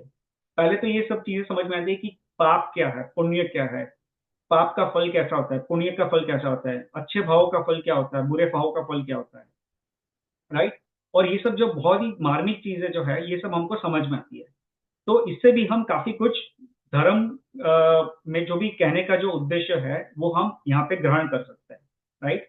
सो बेसिकली जो तुच्छ बुद्धि जीव यानी जो बिगिनर लेवल पे है, उनको जो समझने में ये बहुत ही आसान होता है, और उसमें यहाँ पे रुचि लगती है। लेकिन अगर आज कोई सीधा बोल देगा कि भैया आप पाप छोड़ दो, तो हाँ पाप छोड़ दो और बस पुण्य के मार्ग पे आगे बढ़ो, और फिर पुण्य में भी फिर आगे जाके जो शुभ भाव से शुद्ध भाव जाने का प्रयत्न करो, और फिर मोक्ष की प्राप्ति करो।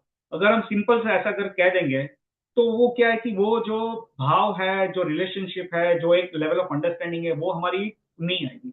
लेकिन जब हम प्रथमानुयोग में ये सब जो ये जो महानुभाव हो चुके हैं, उनके अगर जीवन के बारे में हम जब पढ़ेंगे समझेंगे, और ये सब जो कर्मों का फल का जो नतीजा क्या आता है वो समझेंगे, तो फिर उससे क्या है हमारी एक श्रद्धा बैठती है, हमें समझ में आता है, और हम और ये इससे क्या है, it becomes very easy to understand, right.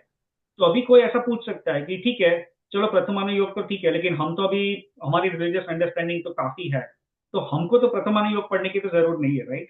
क्योंकि हम तो वो लेवल से ऑलरेडी ऊपर आ चुके हैं, इसलिए हम अभी ये स्वाध्याय में जुड़े हैं, राइट, इसीलिए हम तत्व चर्चा में जुड़े हैं। तो अभी हमको तो प्रथमानुयोग पढ़ने की जरूरत नहीं है। शायद कोई ऐसा बोल सकता है, तर्क दे सकता है, right, it can be a question for some people. तो उसका भी आंसर ये है कि नहीं, ऐसा नहीं है। प्रथमानुयोग जो है वो सबके लिए कार्यकारी है। सिर्फ ऐसा नहीं है कि जो इनिशियल लेवल पे है, कुछ बुद्धिजीवों है, उनके लिए ही कार्यकारी है। क्यों? क्योंकि जो लोग को धर्म के बारे में ज्यादा कुछ समझ में आया है, श्रद्धा हुई है, तो भी प्रथमानुयोग है वो उसका एग्जाम्पल देता है, उसका एग्जाम्पल देता है। It acts as an example for what we have understood from the other three anuyogs, right. सो उसका एक बहुत सिंपल सा उदाहरण अभी दे रहा हूँ कि जस्ट लास्ट वीक एक स्वाध्याय चल रहा था और हम लोग थे उसमें।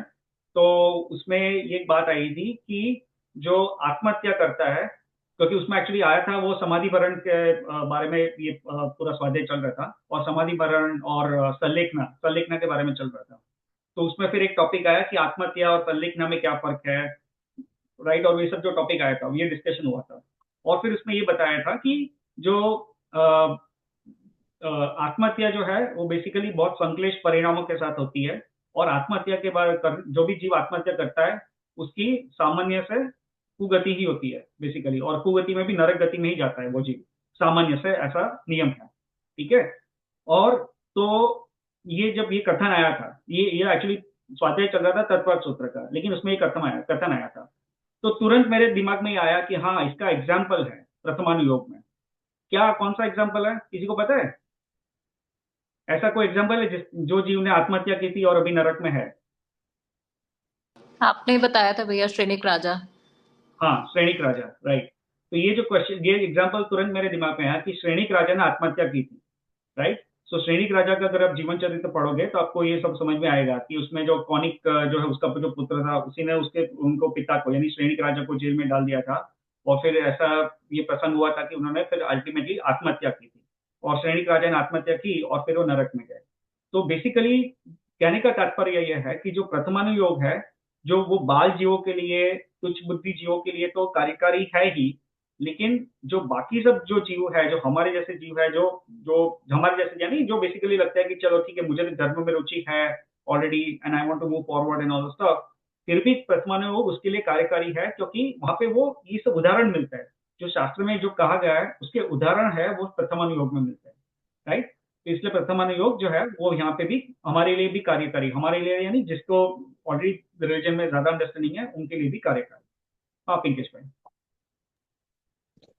इसमें एक चीज और है प्रथमानुयोग के रिस्पेक्ट में, इसको ऐसा बोलते हैं जो स्टोरीज फॉर्म में जितनी भी स्टोरीज बताई है ना, 63 शलाका पुरुष के बारे में जैसा कल्पेश भी बता रहे थे, तो ओवरऑल अगेन जो प्रथमानुयोग है उसको क्यों कैटेगराइज किया है, इसको ऐसे ले सकते हैं कि अगर आपको पता करना है कि कोई चीज मीठी है ना, this is sweet and you like it, तो वो कैसे पता करोगे आप? How will you define it is sweet, and how will you define that this is better than something else? तो कोई चीज खट्टी है ना, जब किसी को कोई चीज खट्टी लगती है या कड़वी लगती है, एंड उसके बाद अगर आप कोई स्वीट खाते हो तो वो आपको अच्छी लगती है, तो पहले आपको ये डिफाइन करना पड़ता है या समझना पड़ता है कि पहले तो गलत क्या है या दुख क्या है। जब तक आपको दुखों के बारे में पता नहीं चलेगा तब आपको सुख का आभास नहीं होगा। अगर आपको यही नहीं पता है कि जो संसार के दुख हैं वो कैसे दुख हैं और ये वाकई में दुख है कि नहीं है, जब तक आपको ये डेफिनेशन क्लियर नहीं होगी तब तक आपको सुख का आभास भी नहीं होगा कि अल्टीमेट हैप्पीनेस होता क्या है। तो जो ये वर्तमान योग की जितनी भी स्टोरीज आती हैं तीर्थंकरों की, उसमें ये बताया है कि जैसे महावीर के जीव के बारे में कल्पेश भाई बता रहे थे ना, इतने भवों की कहानी है, तो ये तो अनंतानंत काल से चला आ रहा है। तो आप ये देखो कि अनंतानंत काल से कितनी गतियों में महावीर के जीव ने जन्म लिया, कितने दुखों का उन्होंने जो है वो देखे होंगे, कितने नरक में भी गए, देवगति में भी गए, तिर्यंश में भी गए। तिर्यंश में जैसे सिंह का अपन बोलते हैं ना, सिंह के अवस्था में उनको ये सम्यक दर्शन की एक कहानी आती है उसकी। तो हर गतियों में जो है दुख कितने हैं, उसके बाद में अल्टीमेटली उन्होंने क्या किया, उन्होंने अल्टीमेटली मोक्ष मार्ग अपनाया और अल्टीमेट हैप्पीनेस अचीव करी। तो वर्तमान योग के माध्यम से हमें पहले सुख और दुख इन दोनों की जो है डेफिनेशंस क्लियर होती हैं, और वो हमको हेल्प करती हैं आगे फिर मोक्ष मार्ग में बढ़ने के लिए। तो इसलिए वर्तमान योग का अध्ययन करना, वर्तमान योग की स्टोरीज को पढ़ना और अपने बच्चों को बताना is very very very very important. या थैंक्स पिंकेश भाई, वेरी नाइस। रुचिका जी आपका, आपको कुछ कहना था? हाँ जी, मुझे क्वेश्चन था आउट ऑफ क्यूरियोसिटी कि जैसा आपने बोला कि राजा श्रेनिक ने आत्महत्या की है, राइट? और हमने एक बार ये भी पढ़ा है कि आयु कर्म जब बनता है ना तभी जीत जाता है। तो ये अगर आत्महत्या कर रहे हैं मतलब ऐसे भी आता है, 12 भावना भी आता है कि जब आयु कर्म बनता है तो ना मतलब मृत्यु को ना रोक सकते हैं, और आयु कर्म रहता है तो मृत्यु आती भी नहीं है, राइट? तो isn't it contradictory statement कि लाइक मैं अगर कोई भी राजा सैनिक आत्महत्या कर रहा है, इट मींस उसकी लाइफ उसके कंट्रोल में है। So how come it possible? मतलब एक तरफ से हम कह रहे हैं कि आयु कर्म में ही सब कुछ रूल आउट करता है, और ये आत्महत्या वाला कॉन्सेप्ट तो यही है ना कि आपकी लाइफ स्पैन आपके हाथ में है। So I just want to clarity कि क्या ये कैसे मैच करेगा विद आयु कर्म? हाँ, तो ये जो रुचिका जी जो है टॉपिक है वो पूरा एक अलग टॉपिक है। तो I I we will try to cover this topic also in the future, but as of today I would not go into all those details. उसमें बेसिकली क्या होता है कि जो हमारे शास्त्रों में ये वर्णन आता है कि किन किन जीवों का जो आयु है वो इसमें आता है कि एक उसका एक वर्ड मैं भूल गया, अपवर्तनीय और अनपवर्तनीय, ये जो शब्द आता है। तो और बेसिकली इसके हिसाब से जो है कई जीव है जो ऐसे के लिए हम व्यवहार से कहते हैं कि जो आत्महत्या कर दी और उसकी उन्होंने पूरी जो है उस का जो आयुष्य है वो पूरा वहां पे समाप्त कर दिया, राइट? और जैसे लेकिन जो तीर्थंकर है, जो ये त्रिशठ सला का पुरुष है, और उनका जो आयुष्य है वो अनपवर्तनीय होता है। तो इसमें ये जो है ये सब कॉन्सेप्ट है वो आता है, और उसको अगर थोड़ा डिटेल में समझना पड़ेगा तो फिर हम इसको एक एक्सप्लेन कर पाएंगे। बट इसका जो है to be honest like I am not fully prepared to answer your question also as of today, but it's also a separate topic all together. इसको है ना आप I will try to put two liners here. So Ruchika जी इसको ना आप ऐसे समझो, सी आयु कर्म जो होती है ना, जो आप बोल रही थी कि आयु कर्म कंट्रोल करती है this and that, right? Yes, ये बात जरूर है कि जब तक आयु कर्म रहेगा तब तक आपका शरीर और आप उस पर्याय में रहोगे, और जब नहीं रहेगा तब आपकी वो अपने आप जो है वो मृत्यु हो जाती है, जब हम इसे व्यवहार में बोलते हैं। बट इसको आपको ऐसा समझना है कि जैसे मैंने आपसे एग्जाम्पल देता हूँ, हमने कहीं देखे होंगे कि कई बार इस एक्सीडेंट्स होते हैं ना एक्सीडेंट्स, और बहुत ही फेटल एक्सीडेंट्स होते हैं जिसमें देर आर चांसेस कि बचने के चांसेस ही नहीं है किसी के। बट कई बार आपने देखा होगा उसके बाद भी जो है, एक्सीडेंट होने के बाद भी कई लोग बच जाते हैं ना, बराबर है? कई लोग जो है उस वो उनकी उनकी डेथ नहीं होती है। तो उसमें ये क्या समझना है कि सी, पहली बात तो हम पर्सनल लेवल पे हम कुछ भी कंट्रोल नहीं कर सकते। आयु कर्म का अगर उदय होगा तो आप जो है बेसिकली आपके साथ में वो सारे इंसिडेंट्स होंगे, और अगर वो घटना होगी घटेगी, और अगर आपकी डेथ होनी होगी तो हो जाएगी। वैसे ही शनिक राजा का भी बोलते हैं, जैसे सुसाइड चलो किया, पर नॉट नेसेसरली कि हर कोई सुसाइड अटेम्प्ट करता है और वो उसकी डेथ हो ही जाती है। वो किसी न किसी नैमित्तिक संबंध से बच भी जाता है समटाइम्स, जैसे कई इंसिडेंट्स होते हैं। तो ये तो क्या है कि ये तो हमारे भावों का फेर है, ये तो हम हमारे कर्म ऐसे हमने किए, ठीक है, हमारे जो भी उस टाइम पे भाव हुए हमने किए, but not necessarily it will always happen according to what we want to do or what we wish to do. वो हमारे कंट्रोल में नहीं है। ऐसे ही आयु कर्म का भी है, आयु कर्म जब आनी होगी तब आ ही जाएगी। Nobody can stop it, nobody can stop it. और इसको जो डिटेल्स मैंने जो बताया ना, इसको जस्ट मैं थोड़ा जस्ट पॉइंट यहाँ पे ऐड करना चाहता हूँ। देखिए यहाँ पे क्या है कि जो आयुष्य कर्म जो है ना वो फिक्स्ड है, और आयुष्य जो हमारा जितना है उतना ही है। अब जब आयुष्य पूरा होना होगा तो उसका जो मीन्स है, the way it ends, that can हमको व्यवहार में अलग अलग उसके रीजन दिख सकता है। ये बोल सकते हैं कि भैया इसने इसका वध कर दिया और ये यहाँ पे इसकी मृत्यु हो गई, या कोई बोल सकता है कि इसने सुसाइड कर दिया, ये सब। लेकिन बेसिकली ये सुसाइड जैसा है, सैनिक राजा को उसका विकल्प आया, जो परिस्थिति हुई जिसमें उन्होंने आत्महत्या की, वो भी इट्स बेसिकली यहाँ पे हो रहा ये रहा था कि जो उसका जो बेटा है सैनिक राजा जो है उनको जेल में वहां पे जेल में कारागार में रखा हुआ था, और उनको वहां पे क्या है ऑलरेडी एवरीडे उनको बहुत फिजिकली टॉर्चर किया जाता था सैनिक राजा को, ठीक है। और फिर जो है बाद में उस दिन ऐसा हुआ कि जो ऑलरेडी उनको टॉर्चर हो चुका था उस दिन का जो जितना कोटा था वो, और फिर जो है वो उसका जो बेटा है वो वहां पे उसको रियलाइज हुआ कि यार मैं जो कर रहा हूँ वो गलत है। तो एक्चुअली वो आ रहा था, उसका बेटा वहां पे उनको वो जेल से छोड़ने के लिए वो आ रहा था।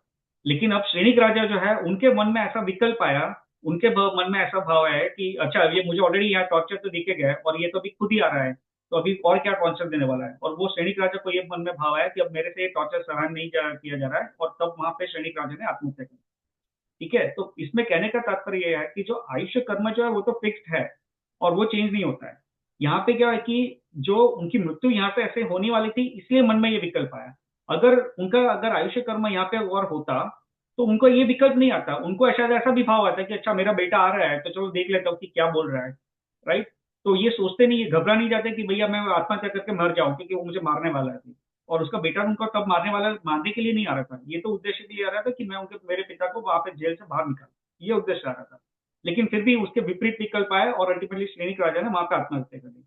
तो बेसिकली जो निश्चय से जो देखे तो उनकी आयुष्य उतनी ही थी उस भाव में, और इसलिए वहां पे उनको ये विकल्प आया और उससे उनकी मृत्यु हो गई, जबकि उनको कोई मारने आ नहीं रहा था, राइट। सो ये बाहर से हमको ऐसा लगता है कि उन्होंने आत्महत्या की थी और ये सब है, लेकिन जो आयुष्य कर्म की अगर अपेक्षा से अगर बात करें तो उनका जो आयुष्य वहां पे पूर्ण होने वाला था और इस तरह से पूर्ण होने वाला था, तो ये बेसिकली आई थिंक पिंकेश भाई आपको कुछ ऐड करना है? हाँ, मतलब से ओवरऑल स्टोरी इज दिस, मतलब लॉन्ग स्टोरी शॉर्ट ऐसा बोल सकते हैं कि जो हो रहा है और जैसा होता है वो कुछ भी चीज आपके कंट्रोल में है ही नहीं। Nothing, you can not even move one thing from one position A to position B. अगर वो होना होगा, उसकी योग्यता होगी, if it has to happen it will happen, and अगर वो नहीं होना होगा तो nobody can even do anything about it. जैसे कि हम लोग हमारी डेली लाइफ में कई बार होता है ना कि कई बार बोलते हैं मेहनत करो मेहनत करो मेहनत करो, आपको ये फल तो मिल ही जाएगा। बट कई बार ऐसे भी एग्जाम्पल आते हैं कि बहुत मेहनत करी लेकिन वो फल नहीं मिला। तो इसका मतलब ये नहीं कि आप मेहनत नहीं करोगे, मतलब ये मैं पॉजिटिव सेंस में बोल रहा हूँ। इसका मतलब ये नहीं कि आप मेहनत नहीं करोगे, क्योंकि मेहनत नहीं करोगे तो वैसे भी नहीं मिलना है, और मेहनत करोगे तो देर आर चांसेस कि वो आपकी चीज आपको मिल जाएगी। But at the same time जब जैन प्रिंसिपल्स की बात आती है, तो जो ये कल्पेश मैंने जो पूरा टॉपिक लिया था पतवान योग का, तो एक्चुअली मैं वापस उस पे से डाइवर्ट कर रहा हूँ कि अल्टीमेटली हमको यहाँ पे ये चीज समझनी है कि सुख हो या दुख हो, हैप्पीनेस हो या सैडनेस हो, बट हमें हमेशा ये प्रिंसिपल अप्लाई करना है कि ये तो ऐसा ही होना था इसलिए ऐसा हुआ है। तो उसमें क्या होता है ना कि हमारी जो अंदर की जो इंटेंसिटी होती है, whether it is too much of angerness or whether it is too much of happiness, वो काफी न्यूट्रलाइज हो जाती है। तो जैसे हमारे तीर्थंकर भगवान है ना वो सुख में बहुत ज्यादा ऐसे चेहरे पे आपको उनको दिखेगी कि बहुत हैप्पी हो रहे हैं, नहीं दुख में वो एक बार भी कहीं पे भी विचलित होंगे, वो हमेशा न्यूट्रल रहते हैं। तो जैन प्रिंसिपल हमको यही सिखाते हैं कि आपके सुख हो कि दुख हो, दोनों कंडीशंस में आपको न्यूट्रल रहना है। दोनों कंडीशंस में आपको निरंतर कॉन्स्टेंटली ये विचार करना है कि एक द्रव्य दूसरे द्रव्य का कुछ नहीं कर सकता है, एवरीथिंग इज मीडियन, सब निमित्त नैमित्तिक संबंध है, दैट इज इट। ठीक है, वेरी गुड। हाँ, और किसी को कुछ पूछना था इस पे? Yeah, I have a question. हाँ, So, कल्पेश, तो आई थिंक हमने ऐसे डिस्कस किया, राइट? तो मतलब अगर इवन आत्महत्या की जैसे श्रेणिक राजा ने, तो उनकी मृत्यु वैसे होनी ही थी, इसीलिए उनको ऐसा सोचा है। तो फिर it's like any other death, right? जैसे किसी की एक्सीडेंट से होनी थी, किसी की बीमारी से होनी थी, तो फिर हम गति कैसे बोलते हैं कि उनको नरक ही मिलेगी? मतलब वो तो हर किसी के कर्मों पे ही होती है ना देन। मैं again I have something to say on this. Can I? हाँ, मैंने actually a lot of beautiful session, हाँ, वैसे बहुत information था, and I'm able to connect the dots, a lot of dots. अनुयोग, प्रथम अनुयोग मेरे लिए बहुत बेनिफिट हुआ है। और मुझे एक स्टोरी याद आ रही है एक्चुअली अभी, मुझे मैंने पंडित जी से सुनी थी अपने मंदिर में। और आई am not a good story teller, but I don't know if लोगों ने वो मेंढक की स्टोरी सुनी है। हाँ, जो फ्रॉग होता है और वो बेसिकली वो स्टोरी ऐसी है in a very 2 minutes I try to consolidate and compile. इतनी इफेक्टिव थी ना वो मेरे लिए कि वो नरक गति क्यों उनको मिला, मेरा इंटरप्रिटेशन, ओके मुझे ये पता नहीं है, but my interpretation of why he got a नरक गति, क्योंकि जो फाइनल मोमेंट्स में जो तुम्हारी सोच होती है ना, जो थिंकिंग होती है और तुम्हारे जो विचार होते हैं, वो बहुत इंपॉर्टेंट होते हैं। That also determines along with the karmas of your life the final moment के तुम्हारे जो डीप इंटेंस थॉट्स होते हैं, that has a big role to play in the next gati that you'll go in. And that's completely my interpretation. I've not read. And I infer this from the story that Pandit ji told me in the mandir. जो ये राजा था, again I'm bad with names, वो एक राजा या एक आदमी था, उसको ना वो बहुत अच्छा था, मेडिटेटिव था, and he wanted to attain मोक्ष। तो उसने उसके जन्म उसके लाइफ में, मतलब वो पर्टिकुलर लाइफ में वो बैठ गया मेडिटेट करने के लिए, ना पानी ना खाना कुछ भी नहीं, और उसको वाइफ को भी बोल दिया कि मुझे कुछ डिस्टर्ब मत करना, I want to meditate so that I can achieve whatever moksha. अब फाइनल वो उसके दिन बीत गए, महीने बीत गए, सालों बीत गए आई थिंक, बट उसको ना कुछ खाना नहीं, और वाइफ भी बोल रही है कि नहीं इसको डिस्टर्ब नहीं करते because he is very intensely in that meditation state. लेकिन वो मेडिटेटिव स्टेट में ना वो आदमी को पानी की प्यास लगी, उसको इतनी प्यास लगी तो उसके थॉट्स पानी के भी ऊपर थे फोकस्ड। अब वो इतना इंटेंस हो गया पानी का थॉट, और वो इतना वीक हो गया that he died. But because his thoughts were of water, उसका नेक्स्ट जन्म फ्रॉग का हुआ एक पॉन्ड में, बिकॉज उसको पानी चाहिए पानी चाहिए पानी चाहिए पानी चाहिए, एंड वो फ्रॉग बन गया। अब वो फ्रॉग बन गया, लेकिन उसके सोल में था राइट कि वो मेडिटेटिव, तो उसमें स्वभाव में था उसके वो मेडिटेटिव नेचर। तो अब वो फ्रॉग का जीवन जीने लगा, लेकिन फिर उसने सुना कि वो फ्रॉग के जीवन में कि एक लेक्चर होने वाला है भगवान का, तो उसको बेसिकली वहां पर जाना है। हाँ sorry not good with technique, but समोसरण होने वाला है, तो उसको वहां पर जाना है। वो उसको एकदम से जाना है, बस जाना है उसको। वो मेंढक को वैसे विचार आने लगे कि मुझे वहां समोसरण में भी जाना है, तो वो जाने लगा, और वो जाते जाते वो इतना मग्न था उसके विचारों में कि वो एक हाथी के पैरों के नीचे कुचल के मर गया मेंढक। लेकिन उसके thoughts were about the the good things right, वो जो मेडिटेटिव थॉट्स थे उसके। तो उसका नेक्स्ट जन्म फिर देव का हुआ आई थिंक, राइट कल्पेश भाई, if I am not mistaken, और whoever knows the real. So the crux is basically कि तुम्हारे thoughts final moments में बहुत important होते हैं along with the karma of course. और मैंने ये बहुत मुझे इफेक्टिव लगी थी story, and that is why you know मौत हुई है, लेकिन तुम जब मौत के टाइम पे, और इसलिए हम बोलते हैं ना अपने कल्चर में होता है कि फाइनल मोमेंट्स में प्लेजेंट थॉट्स या भगवान के अगर तुम करो तो तुम्हारे थॉट्स वो हो kind of plays a role in your next gati. If I'm so I just want to add that my interpretation, and I don't know if I'm correct. तो रोशनी जो आपने जो बताया ना वो सही है। इसमें कैसा है कि जो आयुष्य का जो बंद होता है, सो बेसिकली जो 8 कर्म जो है राइट, जो 8 प्रकार के कर्म है, उसमें जो आयुष्य कर्म है वो क्या है, हमारे पूरे जीवन में हम सिर्फ एक ही बार उसका बंद करते हैं, और वो आयुष्य कर्म जो है उसके हिसाब से जो हमारा नेक्स्ट भाव में हम कौन सी गति में जाएंगे और उसका कितना आयुष्य होगा वो वहां से डिसाइड होता है। ठीक है, अभी क्या होता है कि जैसे ये श्रेणिक राजा की जो बात कर रहा है उसमें आपने जो बताया वो बहुत सही है। तो इसका जो टेक्निकली ये जहां तक मेरी समझ है ऐसा आता है कि जो जिस भाव में और जब जब हमारा जो आयुष्य का बंद हो गया है, जैसे अगर आपकी लाइफ आपकी उम्र है सपोज ये पर्याय में रोशनी की पर्याय में आपकी उम्र जो है वो सपोज 90 इयर्स की है। सो एज्यूम कीजिए कि आपकी जो आयुष्य का बंध है वो नेक्स्ट भाव में आपका देव गति का होना है, और when you are the age of 60 आपका आयुष्य का बंध हो गया right at the age of 60। लेकिन जो आपकी मृत्यु हो रही है वो एट द एज ऑफ 90 हो रही है। तो बेसिकली जो आयुष्य का जो बंद हुआ है एट द एज ऑफ 60, और उसमें ये फिक्स हो गया है कि अभी आप जो नेक्स्ट भाव में देवगति में जाने वाले, तो ये होगा because you are going to go in the देवगति। तो ये क्या होगा कि जब आपका जो मृत्यु समय आएगा तो आपके जो परिणाम है, जो आपके जो मन के भाव है वो भी अच्छे रहेंगे, it will be like nice and pleasant, तो इसके कोई ऐसा संक्लेश नहीं रहेगा और जिससे आपकी अच्छी गति होगी। और जैसे श्रेणिक राजा है, इसका एग्जाम्पल देते हैं, तो उसमें क्या हुआ था कि उनका जो आयुष्य का जो बंध है, जब उन्होंने यशोधर मुनिराज को जब उपसर्ग किया था, तब उनका नरक गति का आयुष्य का बंध हो गया था, श्रेणिक राजा का। और श्रेणिक राजा का नरक गति का आयुष्य का बंध हो गया था, और उनको ये तब वहीं पे निश्चित हो गया था कि अभी वो नेक्स्ट में नरक गति में जाने वाला है। और फिर जब तब basically he was opposed to Jainism, he did not like Jainism, he was that kind of, उसका कैरेक्टर उनका ऐसा था।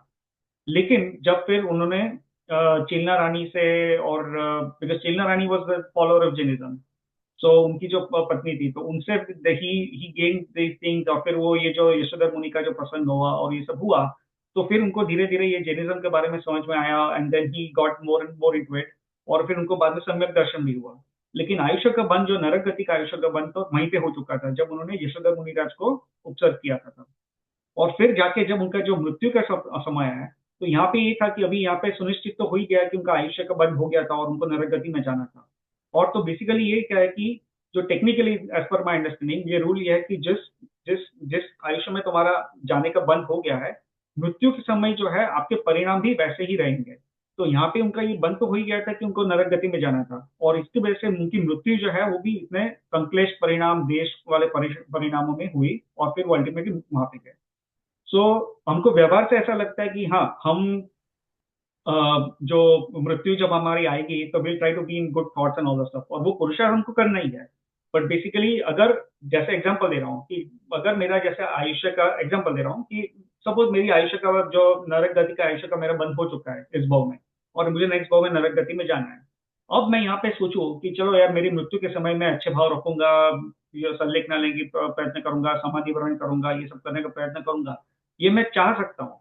बट अगर मेरा आयुष्य का बंध नरक गति का हो चुका है, तो I will not get a chance to do all those things. There is a very high chance कि जब मेरी मृत्यु होगी, तो मेरे जो मन के जो परिणाम है, even though I would want to, I would not be able to keep it in those pleasant thoughts, और जो समाधि मरण नहीं होगा, और अल्टीमेट में जाऊंगा नरक। ऐसा भी हो सकता है। सो ये जस्ट टेक्निकल एस्पेक्ट ये सब बता रहा है, but that is what I wanted to answer. और हाँ, किंजल बेन, जीनल, आई थिंक आपका जो क्वेश्चन है, I think we are almost out of time, so it's I'll try to answer that question. Maybe I think we can discuss that separately. I think we did not get a chance.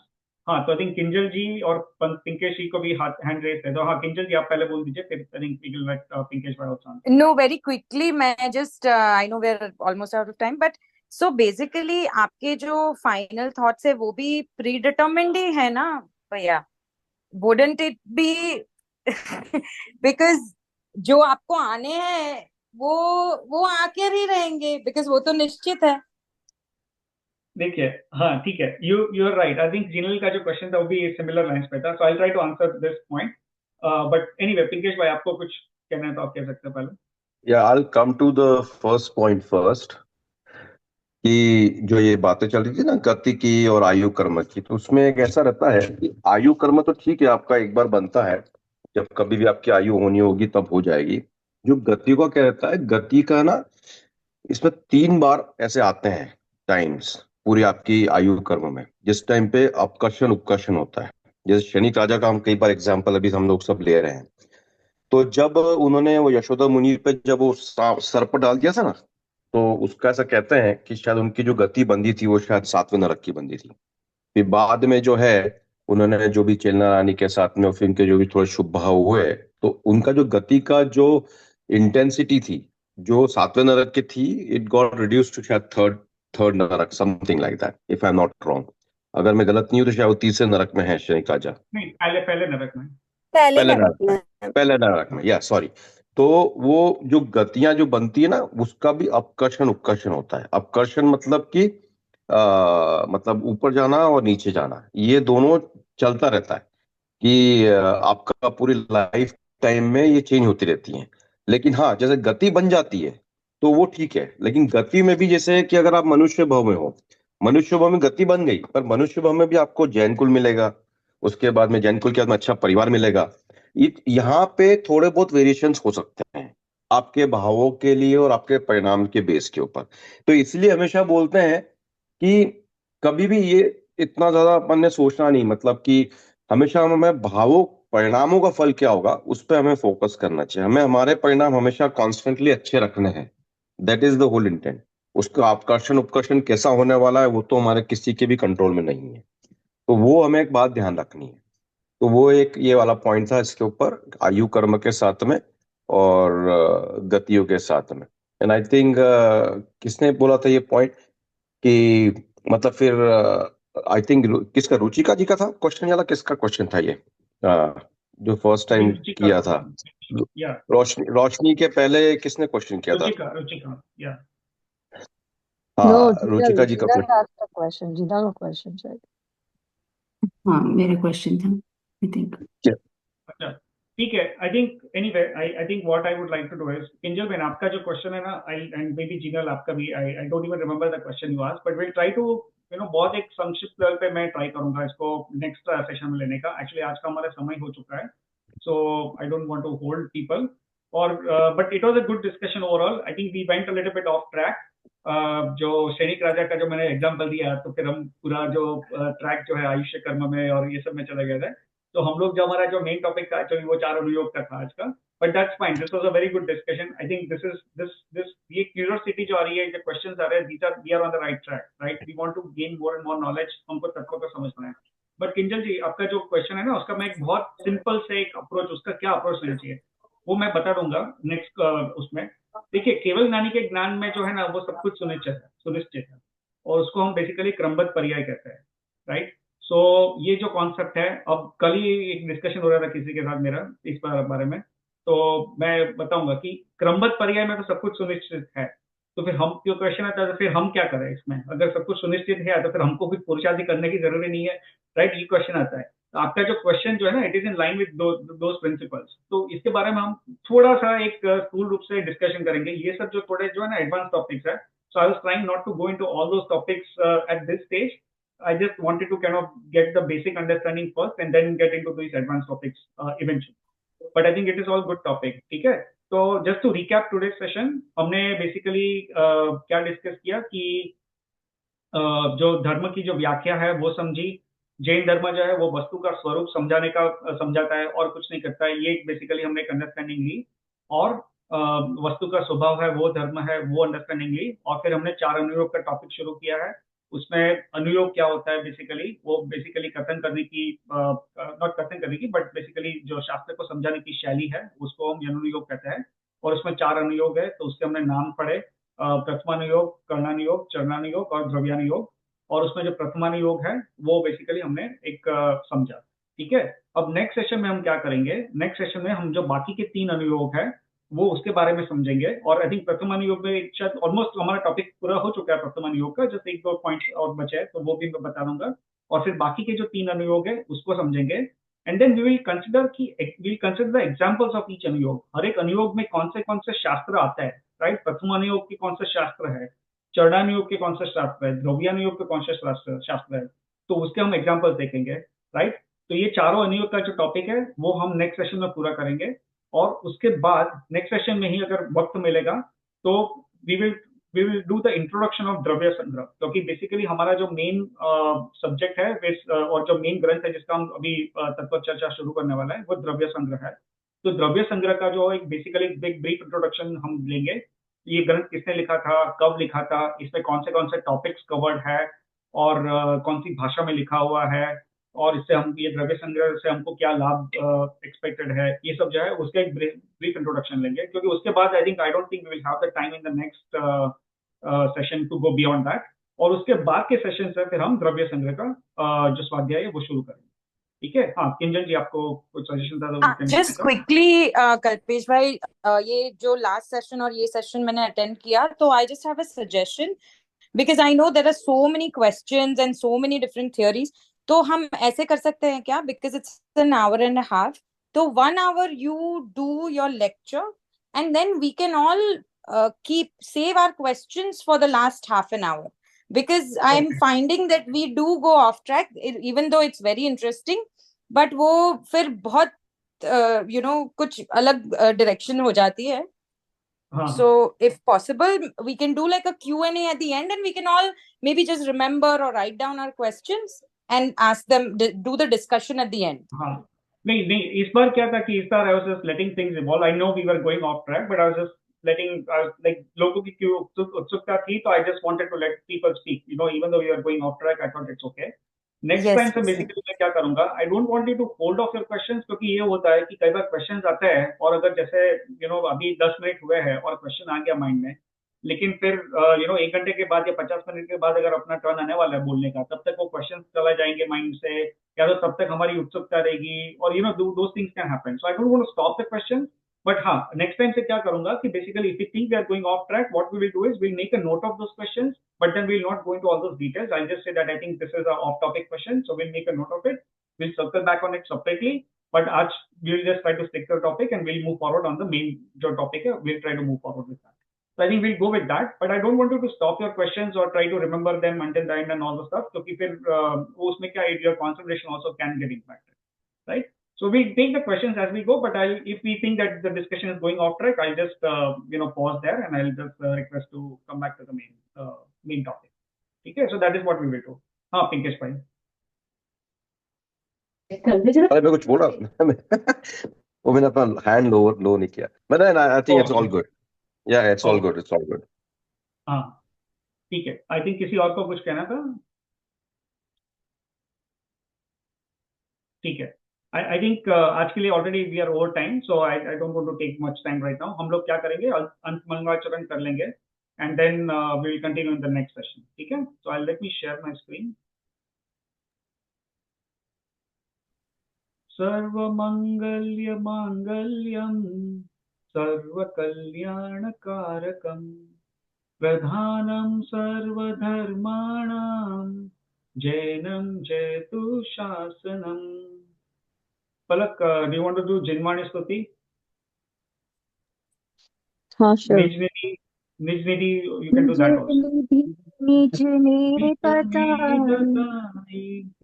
यह अनंत उपकार है, उसके माँ को वंदना सत्कार. जावानी के ज्ञान ते सूझे लोकालोक, सोवाणी मस्तक नमो सदा देत हूँ लोक. 9 times नमोकार मंत्र. पढ़ा क्या? और लास्ट टाइम देखा है.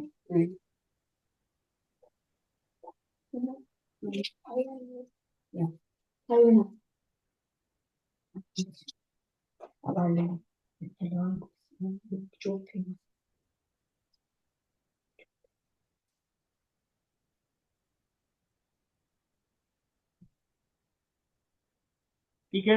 जय जिनेंद्र सभी को. I stop the recording.